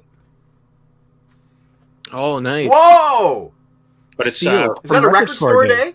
yeah, it's 180 gram. So, and kudos to Gary at Comics Plus, because I seen it and I said, yeah, I like that one, and he emailed me back and he says, I got another one, another copy of Draw the Line with for $15. So he could have said if you want the $15 one, but I said no, I'll take that one. So it's all good. So yeah, there it is. There's the D bag, and That's Nice. cool, Deke. Is it colored vinyl or is it just black? Yeah, that's what I was curious too, because or The 180 Draw the gram, maybe 180 gram, possibly. Well, he did say 180 gram, but Sorry, he did. I was too busy reading the meat comments no, yes. because they've been rolling in. These have been rolling in. These meat comments, they're crazy. No. Yeah, hey, man. Nice. Martin's gone. Martin's gone. I got no one to impress anymore. Yeah, you do. Mike Fraser could be watching right now. Oh, that's true. Come on. Mike Fraser loves me. Jade Squire for the win. Jade Squire What for did the you win. say? What did you... Smoked meat. Yeah, well, there you go. You remember Way to Jade? go, Jade. I used to do, work with yeah. Jade. Jade was fucking awesome back in those record store days. Just awesome. She's another beat goes on. Can't say that word. Can't say that. Oh, sorry. I'll get sued. I'll get sued by I'm Goggles talking about Paisano. I meant the beat goes on, swishing the glad by the Kings. Right. Yeah. right. Deke, This is- Mr. Boppin has that Nice. same vinyl, the black and blue. nice. That's good, man. But anyways, guys, I'm gonna take off now. So Yeah. thanks, You Slice. take care, buddy. We'll Say talk hi you to the guys. family. Thanks, Deke. Will. Thanks, See you Deke. later. Good get once again, Deke. Hey, Deke. Indeed. Deke, Yeah. check your messages before you sign off for the night on Facebook. Facebook. No, I don't mean sign off for that. I mean before you check out for the night. Not right now. Oh, Just, okay. I got you. Check Right, your guys. messages before you go to bed or whatever. I'll watch you in a half hour, Kev. Yeah. Okay. Thanks. Sorry, just sitting. So so this is a vinyl show that you're doing in half an hour? Or is that what you're saying? Yeah. So, well, it's in 45 minutes. I guess it starts. And starts yeah, to continue. Actually, it starts to continue. Right.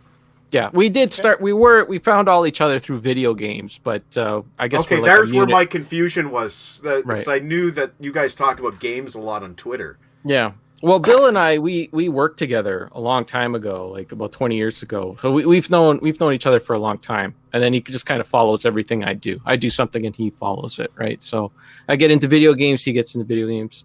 I get into music, he starts a music show. Like it's just, it's the way it is. Now, I'm a little bit behind on my reading. Where are you in your AC/DC series and your Bond series at the moment?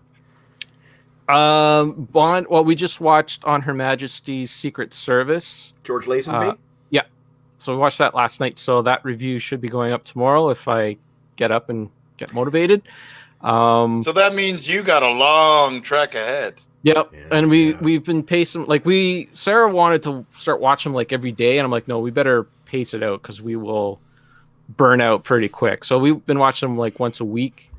So it'd probably take me till June before we finish them all. Lana's wondering if you can just what- type the name of the channel in the comments, and then I'll put it on the Start- screen. To continue. I'll put it on the screen, Lana. I think that So, Kevin, It's not a- off the yeah. top of your head, a gun to your head, what's your favorite Bond movie? Like, if you had to say it right now before you do all this. Well, it's funny because a lot of the movies that I had in my head that I thought were the really good ones are not, or it's a little different. You know, like watching him as an adult. Like a lot of them I haven't watched in about 20 years, so Yeah, I I'm hear getting you. a different perspective. Like I've always been a Sean Connery guy. I've always felt like Sean Connery was the best Bond, but after watching him, he's kind of a bit of a jerk, like especially to the ladies. I know it was the 60s, but you know, just watching George Lazenby, you know, in his last movie, and he wasn't like that. You know, he was completely different. So I don't know. I'm kind of changing my opinion, but still, so far, Goldfinger is the best. I mean, it's an incredible. It's a fun movie. Is that Brutal the one- Kill is one that I liked when I was a kid. I don't know if it's still my favorites, but In Goldfinger, is that the one where he says, "No, I expect you to die"? yes, yeah, Okay. that's a good Which- line, man. Which was spoofed by Dr. Evil, of course. Yeah, that's why I love the Austin Powers series so much, because I was such a fan of Bond growing up. Yeah. Like I used to watch all those movies when I was a kid, and then when Mike Myers came out with those, it was so hilarious. Do you agree with me that it's diminishing returns on those films, though, as you go further in the series? With the Bond stuff, No, the Austins. I like the first one was so like that's the best because I mean I went to the theater not knowing what the heck it was. You know, I was just like, Mike Myers is in a movie. Okay, I'll go watch it. I didn't see a trailer or anything. So Okay. I mean, that one holds a place in my heart. I thought the second one dipped a bit, but the third one, I mean, I saw that in the theater about 3 times. I even like when we came up to Sudbury, I had already saw it in the theater twice, and my parents were like, no, we haven't seen it yet. I'm like, you guys are gonna love it. Let's go watch it. So I ended up taking my parents to go see it a third time. So I really do like that third one a lot. It's funny because the record show that I am not allowed to mention, or the record store that I'm not allowed to mention. Yeah, please when I was don't. I don't working want to get there- sued. I'm not. I'm already. You realize that he has a lawyer that he pays to watch my Yeah. YouTube channel 24/7. I'm air quoting it. At that store, I remember while I was working there, The Spy Who Shagged Me soundtrack came out, and I really liked that soundtrack. I got really into the REM song and the Madonna song and everything. It was just a really solid album, I thought. Was that on our list of the top 5 albums that we got in shit for playing at the record store? I think it was when we did that video back in 2013. I think that was on your list. I think it was, buddy. So Hey, Lana, so you worked at the record store too, Meet? You guys were. See, I only That's how I worked- met Mike. he worked. That's how I met Mike. He worked in a different location, but we did work together on the same shift at least twice. Once at his store and once at my store. Twice, yes. And I remember he needed a lift home, and I was on my way to the cottage when you were working at my store that one night. It was a night shift. Yeah. And I'm like, perfect. Your place is actually like literally on the way of me driving up to the cottage. And you're like, hey, Mike, did you know that Metallica just recorded this really cool fucking medley of, not King Diamond, A Merciful Fate. Merciful Fate, right. a Merciful Fate medley? And I'm like, dude, it's in the car right now. So I fucking got my tape out, my cassette tape that I recorded off of the CD single, put it in the car, and me and the Meat Man drove home that night. And it's just one of those memories I'll never forget. It was, and Haslam wants to know who your jersey is. Believe it or not, it's David Clarkson. David Clarkson. Yeah, What the no, fuck is that? I don't know it's who not that a is. memorable jersey. It's not memorable. Jade Squire's going to listen to Dogman and Gretchen. That's awesome. Nice. We sold some King's X You'll tonight. love them. Oh, and by the way, that Garage Inc. that we talk about, who was the engineer on that record? Mr. Mike Fraser. That's Oh, that's correct. right. Yeah. Mike Fraser. Yep. Mhm. That was a Bob Rock production. So where did the Uncle Meat name come from? The story has been told. by Okay. Link. Let's tell it again. It'll be quick. In early 90s, I'm going to college, and I'm a huge Letterman fan. I mean, a big Letterman fan. And it's around Christmas time, and he says to Paul Schaefer, he says, Paul, this Christmas, I'm giving the gift of meat. And I thought it was funny. So I came to school the next day and started just repeating the line over and over again. And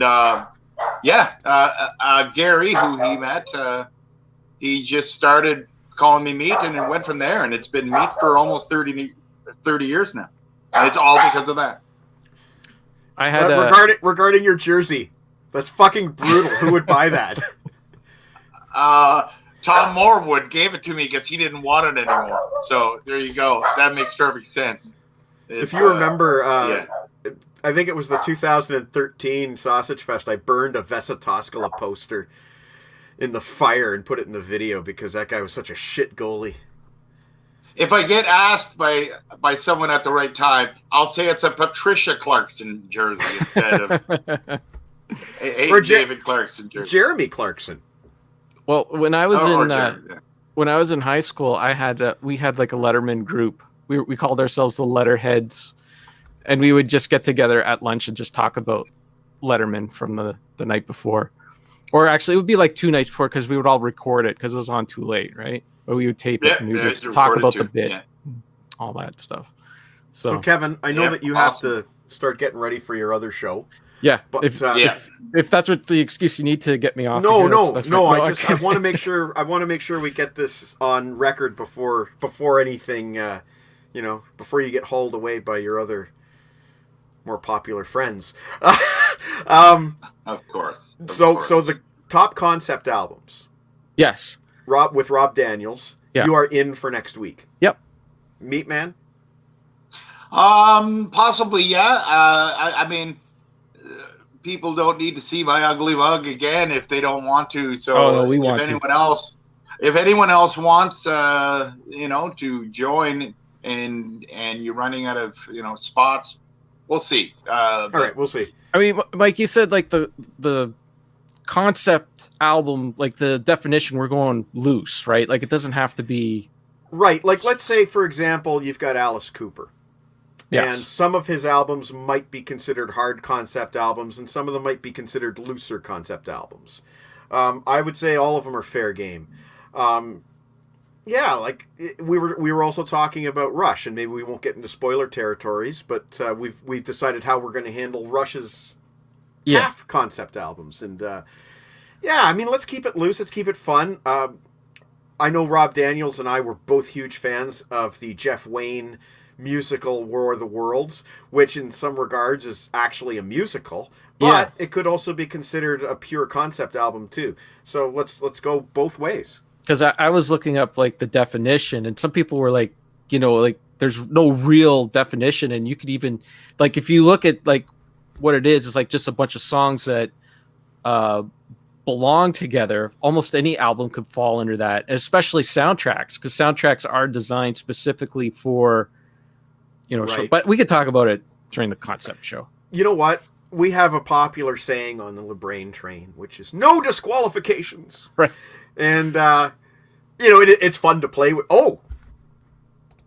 Hotter to Hell by Current River was a very loose concept album, almost diarrhea loose. So there you go. There you go. There's arguments that Extreme's second album, Pornograffiti, is a concept album. You could certainly use something like that. Saga have there's like so many out there. Saga have not only does Saga have concept albums, but they have a concept album that isn't even that's on one song per album over a series of like 12 albums, right? Like what do they call that? The chapters. The chapters. Right. Is spread over multiple albums. Like you could go nuts with this category, and I would totally accept The Chapters by Saga as a concept album, even though technically you got to buy like 10 albums to get all the chapters. I already know that if I were to put in a list of concept albums, there would be some strange things, because it's literally, like you said, it's all over the place. Metal, country, jazz, what it's all over the place. If I was So looking many at top things. 10 lists and Frank Sinatra album just keeps coming up over and over again. I can't remember which one it was, but I thought that was interesting that he would have a concept album. I didn't There's know a lot that. of them. Yeah. There's a know lot that. of them out there. It's very, and there's more than what you'd think. Yeah. It really is. And in another- all styles. Yeah. And another sorry, I just brain farted there. Another fun thing is I can't believe here we are. We're almost at the 1 year point with this show. Yeah. And, you know, the Nigel Tufnell top 10 stuff didn't start until like May, June of last year. But we haven't done concept albums before. You know, it's crazy. We've done so many. And there was a point where it's like, gee, you know, I'm running out of ideas for lists. And you know, here we are with like just concept albums. Yeah, why not? Yeah. Well, there's so many topics. I mean, like, for example, on Sea of Tranquility right now, the last 2 weeks, Pete Pardo and Martin Popoff have done perfect albums. Yeah. They've done 2 different shows of it. And that's very interesting because, and I really liked how Martin put it. Like, they did an album, they did a thing where it was like 3 each or 5 each show before. Then they did it again this morning. I think it was this morning. They did another 3 or 5 each. I can't remember if it was 3 or 5. But Martin came right out and said that now he wanted Pete to do it with other people that are on his show because he's interested to hear what their takes are on a perfect album, because everybody's going to look at that different. Like, really, like, what's perfect to you might not be perfect to me. It's subjective. It's very subjective, and like, it's very interesting. It's good to get different, total opinions in that, because albums just mean more and mean differently to other people. You know what? What you just said about perfection, you take an album like Hysteria by Def Leppard, where you couldn't find a more clinically perfect album. Like, to the point where they played their chords, recording the strings, 1 string at a time, to get everything as clean and controlled as possible. So there you have like a form of sonic perfection, but to the point of sterility. Then you have something like Black Sabbath's first album, which was recorded in 8 hours, and there's sonic puke coming out of your speakers on warning, like, bow. It's sonic puke, but it's also perfect. Both of those things are perfect, and it just in 2 completely different ways. Well, it's funny that you're bringing up a Black Sabbath album sounding like sonic puke while you're talking about Hysteria, that myself and our esteemed guest Martin Popoff probably think that sounds like sonic puke. Right, but I'm with you, Meat. But 2 different kinds, 2 different flavors of puke, if you will. Like, you know what I'm coming at when I say that. Like, there's when you play Warning by Black Sabbath at max volume, and there's that point where Iommi comes in with a big chord, and it sounds like your speakers are belching noise at you. It is so powerful, and it is so raw and uncontrolled. Like, you know that those tubes and those amps were fucking smoking. They were blazing hot to the touch. You know what I'm saying? That's what I mean by sonic. Right, but that's what I mean when I say sonic puke. Not in a negative way, just in the sound of this avalanche of fucking noise coming right out of your speaker, right into your face. You know what I'm saying? And both are legitimate approaches. I love Black Sabbath Volume 1, if you will, and I love Hysteria. I give them both 5 out of 5 stars. And I'm well aware of Martin's opinion on Hysteria. Well, I think it's like what Mike Frazier was saying when he was on the show, and he told that Jimmy Page story about him, like, Right. I'm going to get the beats just perfect. I'm going to line up the guitar just perfect. Right. And Jimmy Page is like, this sounds like crap. Put it back to the way it was, because there's a certain swing. You know, like Black Sabbath has a swing to it. Sinatra in the wee small hours. Okay, there you go. And you know, if a band doesn't have that swing, and they try to, I think that's why so many bands today that come out, they sound so the same. You know, it just sounds like the same thing because they're all using that same Pro Tools or GarageBand, and they're all trying to get everything perfect and lined up perfect. Yeah. And none of them have, you know, just they don't sound like them. You know. Lana brings up a good point here about Hysteria and Pyromania. Pyromania has a different feel, and though it isn't sonically perfect, it's more hardcore and feel-good album. And, Mutt Lange, before Def Leppard, produced another band called AC/DC, I think was their name. Yeah. And, Def Leppard's High and Dry bears a lot of similarities to early AC/DC. It has the same screamy vocals that Mutt Lange was known for coaxing out of Brian Johnson, and it has a lot of the same riffy guitars. I would recommend giving High and Dry. Well, I'm sure Lana knows High and Dry. Lana is like the biggest Def Leppard fan. fan. She knows what she's talking about. Yeah. Yeah. I don't need to lecture Lana on Def Leppard. God, I've never been a big Def Leppard fan. You'd like that album. You'd like that album a lot. I think so too. Probably. Which one? High and Dry? High and Dry. I have the first one with the truck. Second Yeah, album. not the same deal. That's still a good album too. Sarah It is a has good album. Hysteria. But there's a big difference between the first one, which was produced by Tom Alam, who also produced British Steel, to the second one produced by Mutt Lange, because that's when Mutt Lange started really honing their riffs and forcing them to be tighter. Not a lot of meandering on High and Dry. It's a fucking... And Chris Sarr got... Oops, shit. Wrong comment. Chris Sarr got my back. Chris Sarr got my back. I've never listened to that one all the way through. They always come across as AC/DC light. I agree. They're missing something. But not that much lighter. I mean... I don't know, Hysteria, Sarah puts that on, and it's like rock till you drop, and I can't imagine Brian Johnson doing that. That's Pyromania. Pyromania. Yeah, it's Pyromania. Whatever. I don't know. She puts on some of that crap, and I got to listen to it. The way I look at it like On Through the Night is an opening album. It's okay. High and Dry to me is their epitome of fucking like perfect rock songs. Yeah. Then Pyromania comes, and it's to me it's leaning on the cheese edge, but it's like, oh hey, this dessert is fitting perfectly after this meal. And then all of a sudden it's Hysteria, and nobody wants an hour of fucking dessert.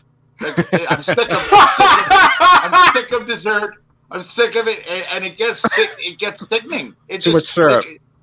It's too much in every way, lyrically, vocally, like the songwriting, the sound, everything is cheese and cheesecake and just no, thank you. I get this. But Meat, here's the difference between you and I.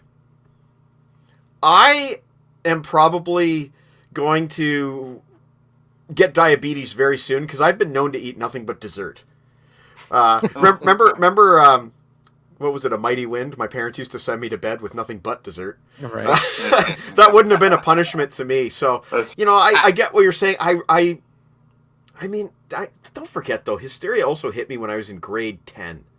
There's that window. Yeah. Right, that window. Yeah. And the fact that a band that I liked was getting played regularly on Much Music, and girls liked them. It huge impact, man. Huge impact. Well, look, a great way to become like a big music fan is kind of like, and it's funny because Dr. Dave Haslam had the same teacher at Centennial School in grade 8 that I did a year later, but I had a teacher named Mr. Winkler, and in that class, like, he was a big fan. Like, we were doing album reviews. Each person was doing an album review in class in grade 8. One of them was a Thomas Dolby, the Golden Age of Wireless. Another one was the Tubes, the Backward Principle, whatever there was. And another one was Pyromania. I mean, I'm in grade 8 and I'm doing an album review, and it's kind of like what LeBrain does now. And this is like, I was like 13 years old or whatever, 12 years old, and I'm doing an album review. And for most people, it went way over their heads. But for me, it was like, well, I'm in heaven. I'm talking about music, and I'm able to give my opinion about music. And it's interesting how your ideas get shaped by something like that. Like, grade 8 album reviews. Can you even think of that That's now? pretty You cool. okay, sweetie? Weird.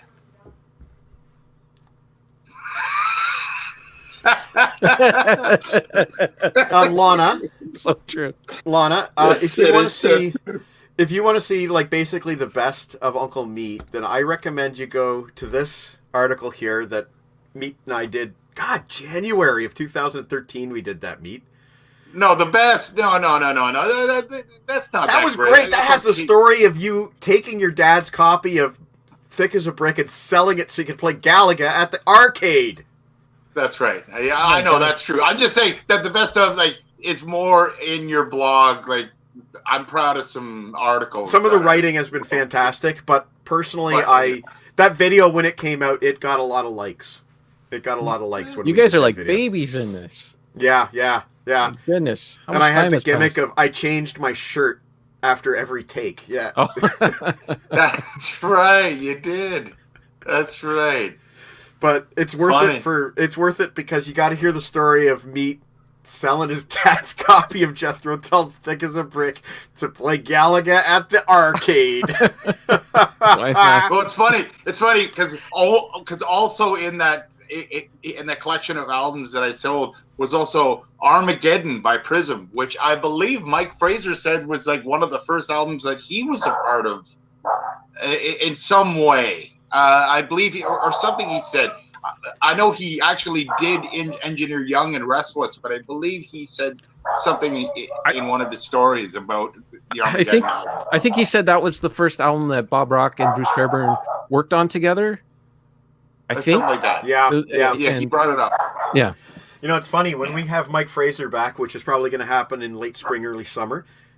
When we have him back, I'm going to have to rewatch that entire episode just to make sure that we don't do any retreads of the same material. But please, both of you guys, send me video questions when we do get Mike Fraser back. Both of you guys. Oh, definitely. I have one that I'm saving that's a little cheeky that I got stored and What, waiting. cheekier than what you said last week about Desmond Child? That wasn't cheeky. That was more spanky than cheeky. You know, you know what?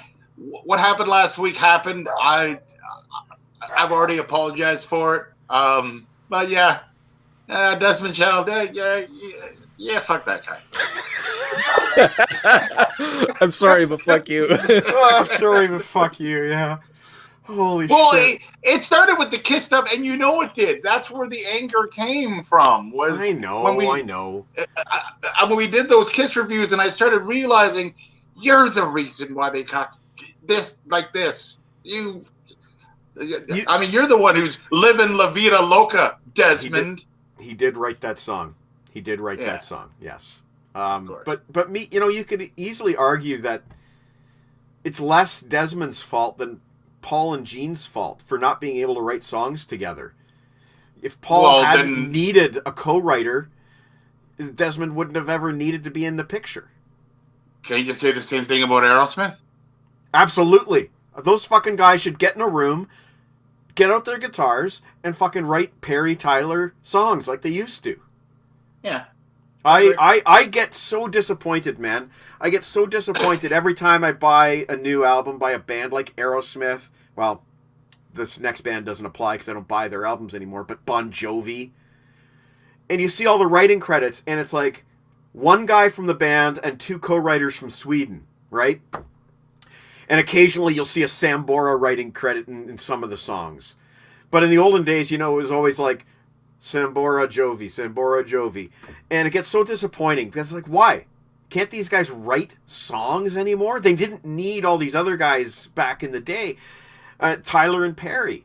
It pisses me off. And it makes me respect bands more, like Marillion, for example, who do not rely on co-writers. And actually, I wanted to mention Marillion earlier when Martin was on because he was talking about King's X and the amount of success that they had the potential for and the amount of success that they actually received, right? And you could say very similar things about Marillion, especially the Hogarth years. You know, that guy's got a great voice. They write very, very accessible songs and very complex material still to this day. But every album has a couple of tunes where it's like, yeah, this could be a hit. and they just keep touring and they keep doing their thing, and their fan base keeps them going. And somehow Marillion have managed like a 40-year career at this point. So good on them. We should do a Marillion show one day with Phil Desmond and Dr. Dave. I don't even know who you're talking about. Marillion? Oh, I've never heard of them. what? Oh my! Wow. What? Hey, I've never heard of King's X. I just bought a box set from them. Okay, well, I will tell you Well, two things that you need to know about Marillion. They're one of those bands that have two phases. They have an original singer and a replacement singer. But they have long gotten over the original singer who left in 88. But, having said that, the first four Marillion albums are absolutely crucial pieces of progressive rock royalty. Progressive. Like, especially all four of them. Misplaced, in my opinion. Misplaced is just... What an album. And that's a concept album that may make a list. Well, spoiler alert. I mean, now that it's been brought up, like, I mean, if I'm doing a list for concept albums, Marillion's going to be high, and I would be including 2 back-to-back albums as Clutching and Misplaced. one. Yeah, without question. You could argue that all of their albums are concept albums. That's another band you could argue all of their albums almost are concept albums. I think Kevin would appreciate albums 3 and 4 because he would pay attention enough to The lyrics. to appreciate what's going on, the whole complexity of it. It's certainly I mean they're a great headphone band, Yeah. and it values repeat listens. You know, There's and many people I know that are very big. You know. and their lyrics are crazy. Fish's lyrics are crazy, and I'm looking for one of my favorites. I'm looking for Heart of Lothian because I love there's those so lyrics. many. Here So many. we go. It's 6 o'clock in the tower blocks, the stalagmites of culture shock, and the trippers of the light fantastic bow down, hoe down, spray their pheromones on this perfume uniform.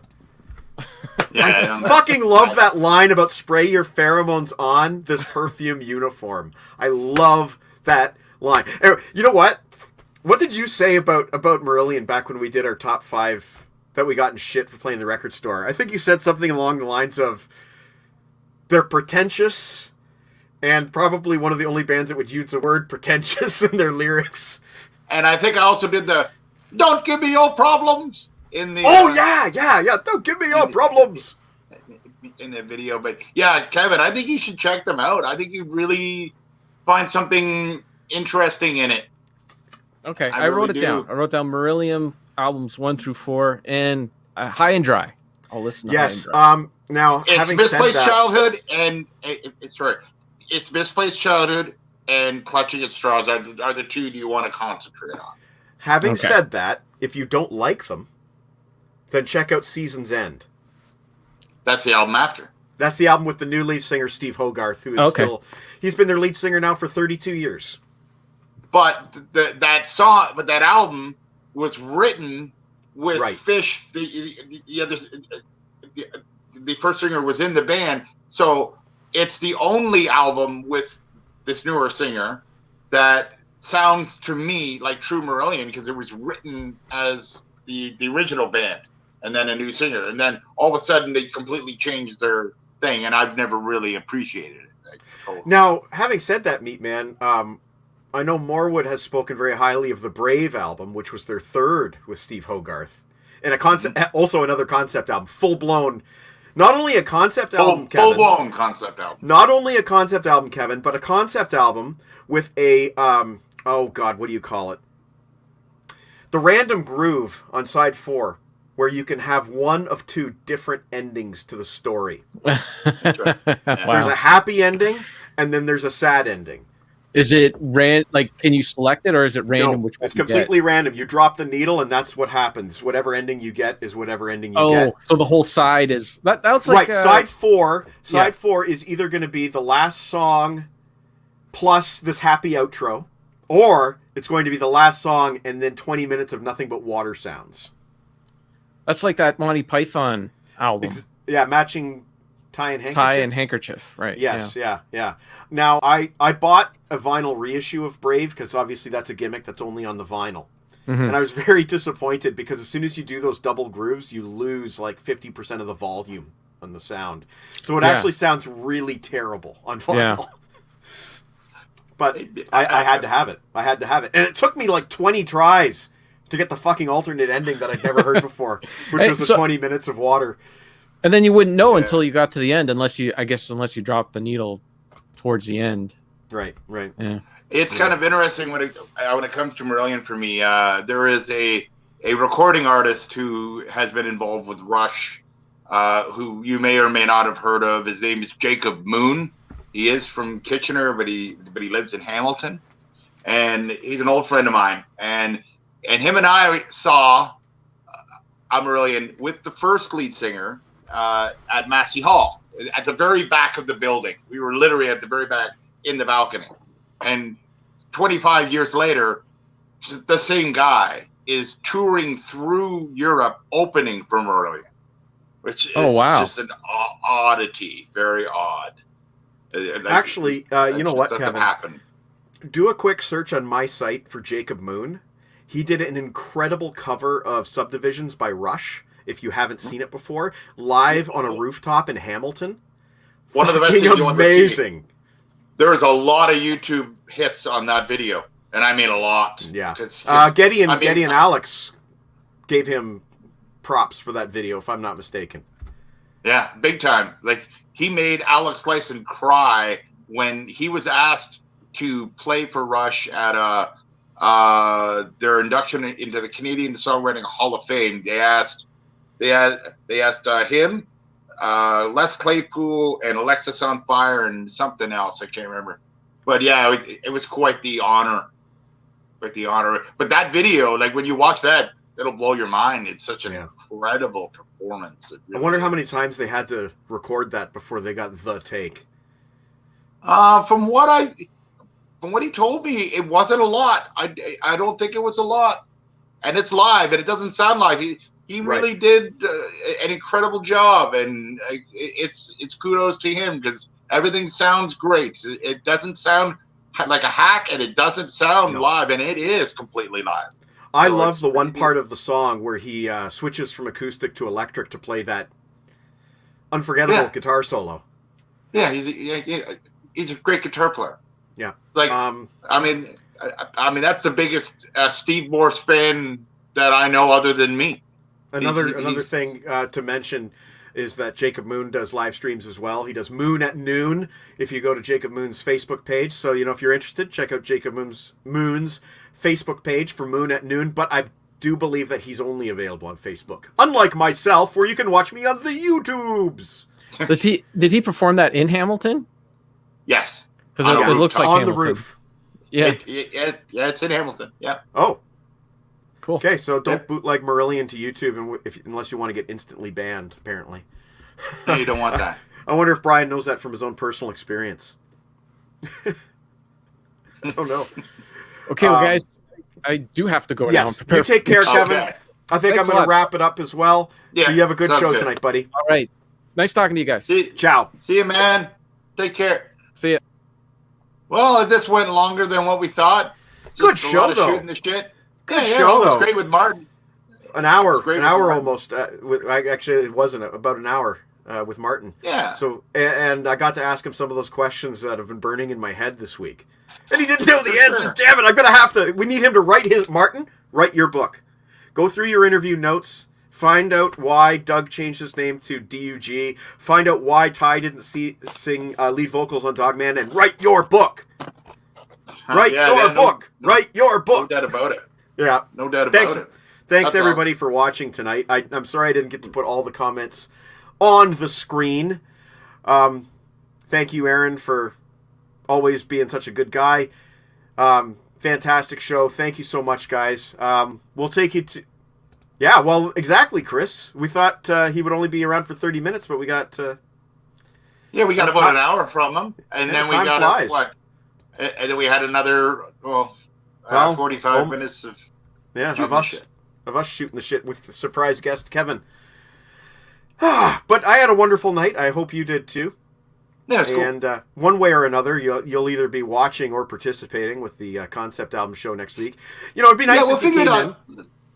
out. I think I'm definitely interested. Like I said, I just think it's probably good for your viewers to see some new faces. If they can get in, if it turns out that there's room for me, then I'll do it. But if I were you, I'd try to encourage some new faces to. Well, I am trying to get guys like Jon Snow and Rob Daniels and some of these guys. And Aaron. Aaron, yeah, and it's tough because Aaron doesn't use Facebook, which is where the majority of us communicate while we're coming up with show ideas. So Aaron's always. I always kind of forget. Oh shit! Yes, Aaron might be interested in this. Aaron, next week we're doing top concept albums. Send me an email. Okay. Well, that's about it for this week. I hope to see you next week, and if not, I hope you will be watching next week, Mr. Eric. I hear music over my head. Me too, buddy. And that music that I hear is the LaBrain Train theme song as we head out on this Friday night. Rock and roll, everybody, and thanks once again, T-Bone Erickson with the LaBrain Train theme song. See you next week, everybody.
Ticket to anywhere and a glazed donut to go.